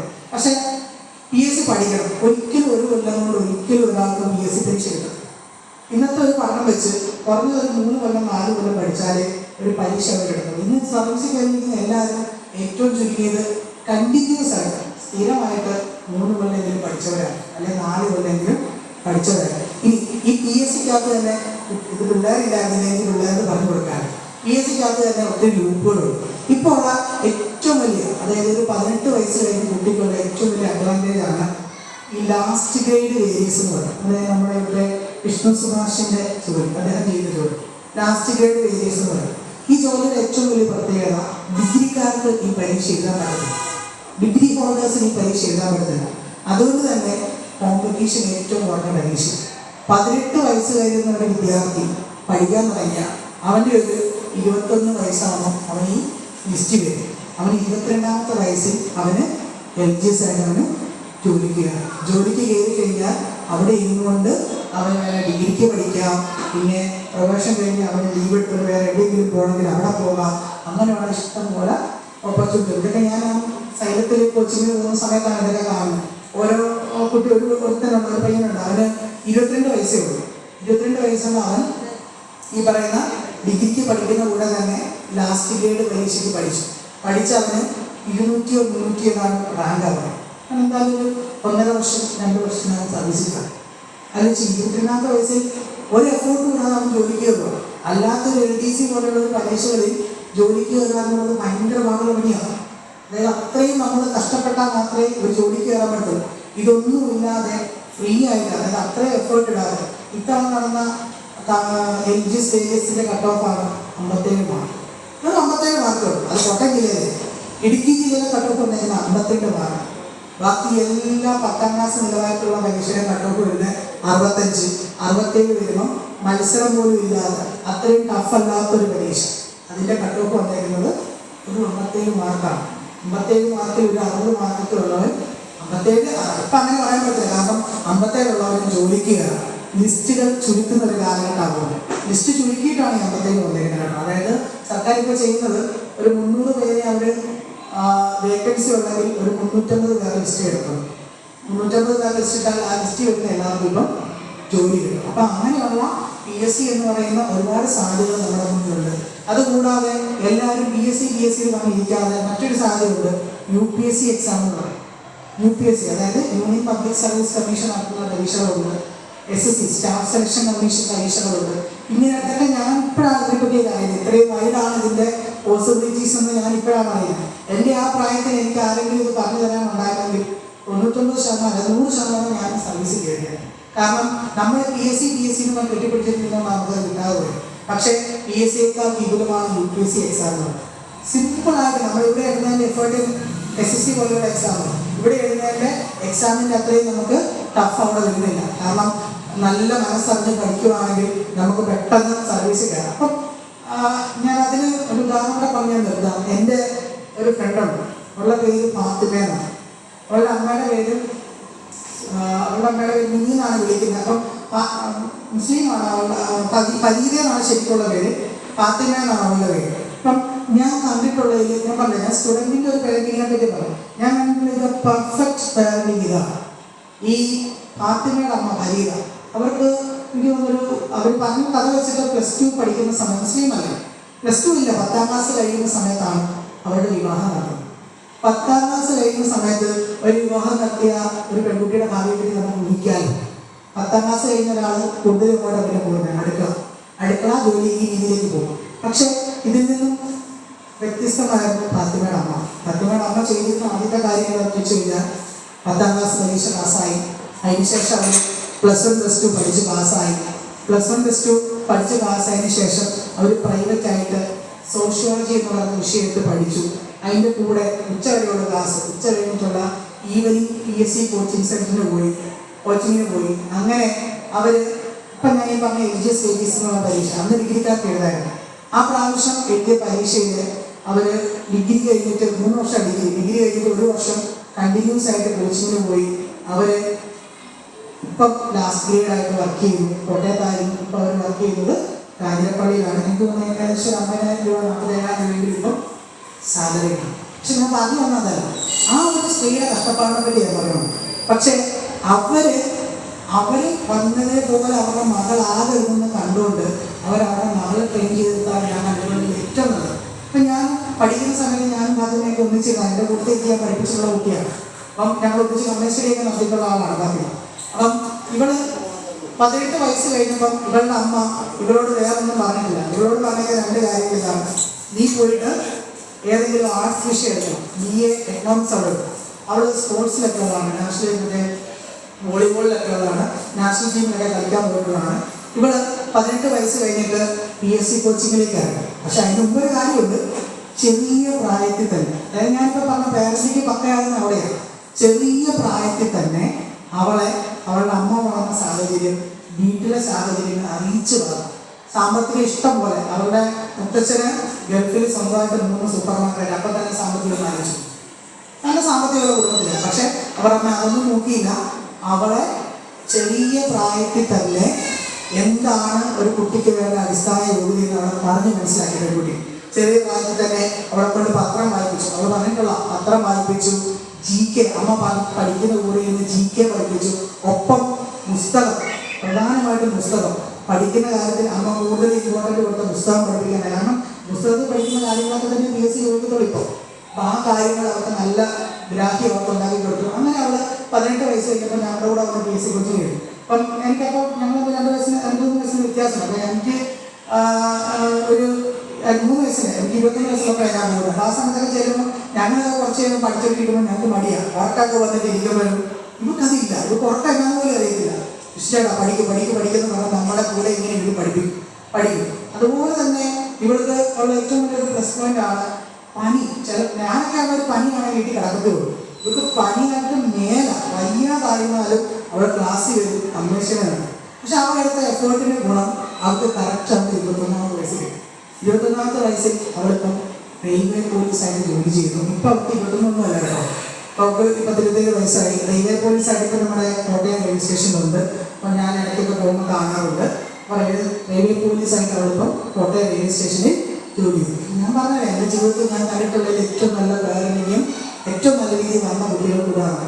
ആദ്യമൊക്കെ നമ്മൾ ഉപയോഗിക്കുകയാണ്, TV കാണുകയാണ്, എല്ലാ കൂട്ടുകെട്ടിലും പോവുകയാണ്. പക്ഷെ ഇതിനകത്തൊക്കെക്കാൾ ഉപരി അവൾക്ക് അവളുടെ അമ്മ ചെറുപ്രായത്തിൽ പറഞ്ഞു കൊടുത്ത അറിവുകളും കാണിച്ചു കൊടുത്ത ജീവിതമാണ് അവളുടെ ജീവിതത്തിൽ ഇന്ന് കാണുന്ന സുഖസൗകര്യത്തിലാണ്. ഇപ്പം എങ്ങനെ കളിച്ചാലും റെയിൽവേ പോലീസിനെ എങ്ങനെ കളിച്ചാലും കയ്യിലൊരു ലാസ്റ്റ് വെച്ചപ്പോൾ എന്നോട് പറഞ്ഞത് 75 ഇത്ര സാലറി എന്നുള്ളതാണ്.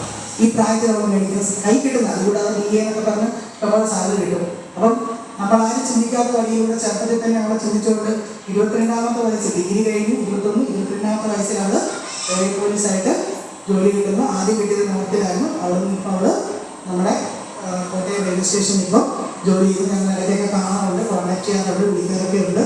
അപ്പം ഭയങ്കര സന്തോഷമാണ് നമ്മുടെ കുട്ടി ഇരുന്ന് പഠിച്ചതാണ് അങ്ങനെ നല്ല രീതിയിൽ രക്ഷപ്പെട്ടിരുന്നതാണ്. അപ്പം നമുക്കൊക്കെ ഇല്ലാതെ പോയതല്ല, ഈ കാര്യങ്ങളൊന്നും പറയാൻ ആളില്ല.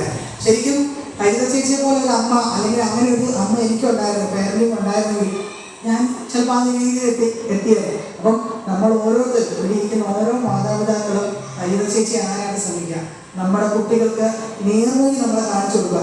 വീട്ടിലെ കഷ്ടപ്പാട് അറിഞ്ഞ് വളർത്തുക എന്ന് വെച്ച് പട്ടിണിക്കണമെന്നല്ല. ഇന്ന് എന്ത് ചിക്കനാണ്, നാളെ ചിക്കൻ ഇല്ലെന്ന് പറയുകയല്ല ചെയ്യുന്നത്. നമ്മളത് എങ്ങനെ ഉണ്ടാക്കുന്നു, നമ്മുടെ വീട്ടിലൊരു ഭക്ഷണമാണ് അതെങ്ങനെ പാചകം ചെയ്യുന്നു, അതിൻ്റെ കാശ് നമുക്ക് എവിടെ കിട്ടുന്നു, ഇതെല്ലാം നമ്മുടെ കുട്ടികളെ ബോധ്യപ്പെടുത്തും. എന്നാൽ മാത്രമേ ഉള്ളൂ ഈ ഒരു സിസ്റ്റത്തിന് മാറ്റം പറ്റും. കുട്ടികൾ ഇതൊക്കെ കണ്ടു വളരുന്ന കുട്ടികൾ ഒരിക്കലും വഴിതെറ്റത്തില്ലേ. അവർക്കറിയാം ഇതൊക്കെ. ഞാനൊക്കെ എൻ്റെ വീട്ടിലെ സാഹചര്യങ്ങൾ കണ്ടറിഞ്ഞ് വളർന്ന ഒരാളാണ്. അതുപോലെ കഷ്ടപ്പാടിൽ നിന്ന് ഹാർഡ് വർക്ക് ചെയ്ത് വന്നാൽ ഇവിടെ ഇരിക്കുന്നതിൽ പല ആൾക്കാർക്കും എൻ്റെ പാസ്റ്റ് അറിയത്തില്ലായാലും ഞാൻ സത്യം പറഞ്ഞാൽ ഒരു കുടിലിൽ കിടന്നിട്ട് ഈ ഒരു നിലയിലേക്ക് എത്തിയ ഒരാളാണ്. കാരണം നമുക്ക് അന്നിരുന്ന് എൻ്റെ 7ാം ക്ലാസ്സിൽ പഠിക്കുമ്പോൾ എൻ്റെ വീട്ടിൽ കറണ്ട് കിട്ടും. ആ ഒരു സാഹചര്യത്തിൽ നിന്ന് അത്രയും ഇരുന്ന് പഠിച്ചിട്ട് അപ്പോൾ ഒരു കാര്യമുണ്ട്, നമ്മുടെ വീട്ടിൽ നമ്മുടെ വീട്ടിൽ സാമ്പത്തിക ബുദ്ധിമുട്ടാണെങ്കിലും അച്ഛൻ അല്ല അമ്മ പറയും ഇന്ന ഭക്ഷണം ഇല്ല, നിനക്കത് ഉണ്ടാക്കി തരാം, ഇന്നെ ചെയ്തു തരാമെന്ന് പറയും. പക്ഷെ ഞാനത് വാങ്ങിക്കാനായിട്ട് പോകത്തില്ല. സൈക്കിള് ചവിട്ടാൻ പോകുമ്പോഴത്തേക്ക് കൂട്ടുകാരൊക്കെ സൈക്കിൾ കൊണ്ട് കിടക്കുമ്പോൾ എനിക്ക് ഭയങ്കര സൈക്കിൾ കൊണ്ടുപോകും. പക്ഷെ അതൊന്നും ഞാൻ വാങ്ങിക്കാൻ പോയിട്ടില്ല. അതെന്ന് വെച്ച് കഴിഞ്ഞാൽ ഇതൊന്നും വേണ്ടാന്ന് വെച്ചിട്ടല്ല, എനിക്ക് ആഗ്രഹമുണ്ട്. പക്ഷെ ഇത് പറഞ്ഞാൽ എൻ്റെ അച്ഛൻ എനിക്ക് വാങ്ങിച്ചിരുത്തി ഇത് മനസ്സിലാക്കി എനിക്ക് അത് കാണിച്ചിട്ടുണ്ട്. എടാ ഇങ്ങനെയാണ് നമ്മുടെ വീട്ടിലെ സാഹചര്യം. ഇത് ഞാൻ കണ്ടു. എൻ്റെ വീട്ടിലെ എൻ്റെ അച്ഛനും അമ്മയും വളർന്നു വന്ന സാഹചര്യം അവരെന്തുമാത്രം കഷ്ടപ്പെട്ടാണ് ഞങ്ങളുടെ മക്കളെ വളർത്തുന്നതെന്ന് ഞാൻ കണ്ട് മനസ്സിലാക്കുമായിരുന്നു. ആ മനസ്സിലാക്കിയ കാര്യത്തിലൂടെയാണ് എനിക്ക് ഇന്ന് കാണുന്ന നിലയിലേക്ക് എത്തിച്ചേരാനായിട്ട് സാധിച്ചത്. ഇതൊക്കെ നമ്മുടെ പേരൻറ്റിങ്, നമ്മുടെ അച്ഛനമ്മമാർ നമ്മുടെ ചെറിയ പ്രായത്തിൽ നമ്മുടെ കുട്ടികൾക്ക് നൽകുന്ന ഉപദേശങ്ങളാണ്. ഇപ്പം ഗൗരി ശങ്കറിൻ്റെ കാര്യം ഞാൻ പറഞ്ഞു, ആദ്യം തന്നെ സൂചിപ്പിച്ചായിരുന്നു ഷൈൻചേട്ടൻ്റെ മോൻ്റെ കാര്യം. ഷൈൻചേട്ടൻ്റെ മോനെ ഞാൻ കണ്ടിട്ടുള്ളതിൽ ഏറ്റവും നല്ല സ്റ്റുഡൻറ്റിൽ ഒരാളാണ്. ഒരുപാട് സ്റ്റുഡൻസിന് ഞാൻ പഠിപ്പിച്ചിട്ടുള്ളത് ഒരു നല്ല സ്റ്റുഡൻ്റായിട്ട് എനിക്ക് എപ്പോഴും പറയാൻ പറ്റും. എന്ന് വെച്ചാൽ ബാക്കി ആരും മോശക്കാരനല്ല. ഞാൻ ഇവിടെ വന്നു കഴിഞ്ഞാൽ എനിക്ക് ഒരു 10-15 സ്റ്റുഡൻസ് വേണം. ഈ 15 സ്റ്റുഡൻസും ഞാൻ ഇപ്പോൾ വന്നിട്ടില്ല, അവരുടെ ദിവസം ഈ 15 സ്റ്റുഡൻസും ഞാൻ പഠിപ്പിച്ച കുട്ടികളായിരിക്കും. പക്ഷെ അങ്ങനെയല്ല, അതൊരു നല്ലൊരു ക്യാരക്ടറിന് ഒരു ഉടമയൊക്കെ തന്നെയായിരിക്കും. അപ്പം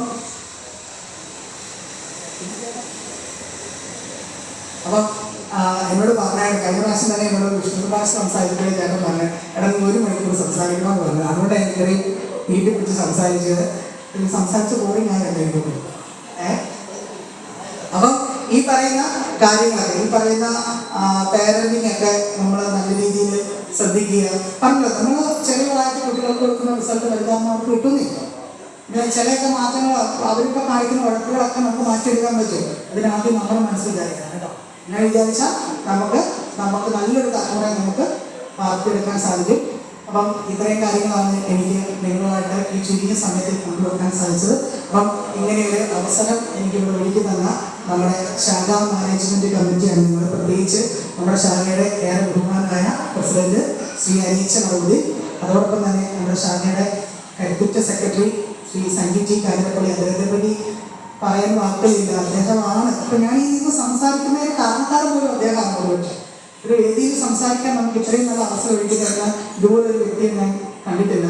അദ്ദേഹത്തിൻ്റെ ഒരു ഇതാണ് നമുക്ക് ഇങ്ങനെയൊക്കെ നിന്ന് ഈ വേദിയിൽ നിങ്ങളോട് നല്ലപോലെ സംസാരിക്കാൻ സാധിക്കും. ആദ്യമൊക്കെ ഒരു സ്റ്റേജ് പ്രോഗ്രാം എന്ന് പറയുമ്പോൾ തന്നെ എനിക്ക് മടിയായിട്ട് കയറാം. ഇപ്പോൾ എനിക്ക് ഇത്രയൊക്കെ സംസാരിക്കാൻ സാധിച്ചത് സൈൻചാറിൻ്റെയൊക്കെ സപ്പോർട്ടാണ്. അതോടൊപ്പം സൈൻചാർ, പിന്നെ നമ്മുടെ ശാഖയുടെ vice president Shri Pramod madam, അതോടൊപ്പം തന്നെ നമ്മുടെ ശാഖാ മാനേജ്മെൻറ്റ് കമ്മിറ്റി അംഗങ്ങൾ ശ്രീ സാബു വടക്കത്ത്, കുട്ടപ്പൻ അറുപതി, കുട്ടപ്പൻ ചേട്ടൻ, അതുപോലെ തന്നെ നമുക്ക് ഈ ഒരു അവസരം, ഇങ്ങനെ ഒരു വേദി നമുക്ക് ഇന്നിവിടെ ഉണ്ടാക്കി തന്നെ നമ്മുടെ രജിക്കേട്ടനാണ്. രജിക്കേട്ടനെ പറ്റി പറഞ്ഞാൽ തീരത്തില്ല. ഇപ്പം ഇവിടെ ഈ വന്നിരിക്കുന്ന ആളുകൾ പോലും അദ്ദേഹത്തിൻ്റെ വിജയമാണ്. കാരണം 41 ദിവസം പരിപാടി ഇടുന്ന സമയത്ത് ഇവിടെ ഒരു 10 പേര് വന്നാൽ പോലും അദ്ദേഹത്തിൻ്റെ വിജയമാണ്. 41 ദിവസം ഇവിടെ വരുന്ന ഇതുപോലെ ഹാർഡ് വർക്ക് ചെയ്യുന്ന നല്ലൊരു വ്യക്തിയാണ് രജിക്കേട്ടൻ. രജിക്കേട്ടനെ ഞാൻ ആദ്യമായിട്ട് പരിചയപ്പെടുന്നത് ഞങ്ങളുടെ കുടുംബത്തിലെ മൈക്രോയിൽ വെച്ചാണ്. അന്ന് മുതൽ ഞങ്ങൾ തമ്മിൽ തുടങ്ങിയ സൗഹൃദമാണ്. ഇന്നിപ്പോൾ ചേട്ടൻ ശാഖായോഗത്തിൽ കയറി അദ്ദേഹം ഏറ്റവും നല്ല രീതിയിൽ ശാഖായോഗത്തിലെ പ്രവർത്തനങ്ങൾ മുന്നോട്ട് കൊണ്ടുവരുന്നു. നമ്മുടെ ആളുകളെ തന്നെ പ്രസംഗിക്കാൻ പ്രാപ്തമാക്കിക്കൊണ്ടിരിക്കുന്നു. ഇതൊരു നല്ല കാര്യം തന്നെയാണ്. അദ്ദേഹത്തിനും നന്ദി രേഖപ്പെടുത്തുന്നു. പിന്നെ എന്നെ ഇത്രയും നാളും ഇത്രയും നേരം കേട്ടിരുന്ന നിങ്ങൾക്ക് എല്ലാവർക്കും നന്ദി രേഖപ്പെടുത്തിക്കൊണ്ട് ഞാൻ എൻ്റെ വാക്കുകൾ നിർത്തുന്നു. നന്ദി.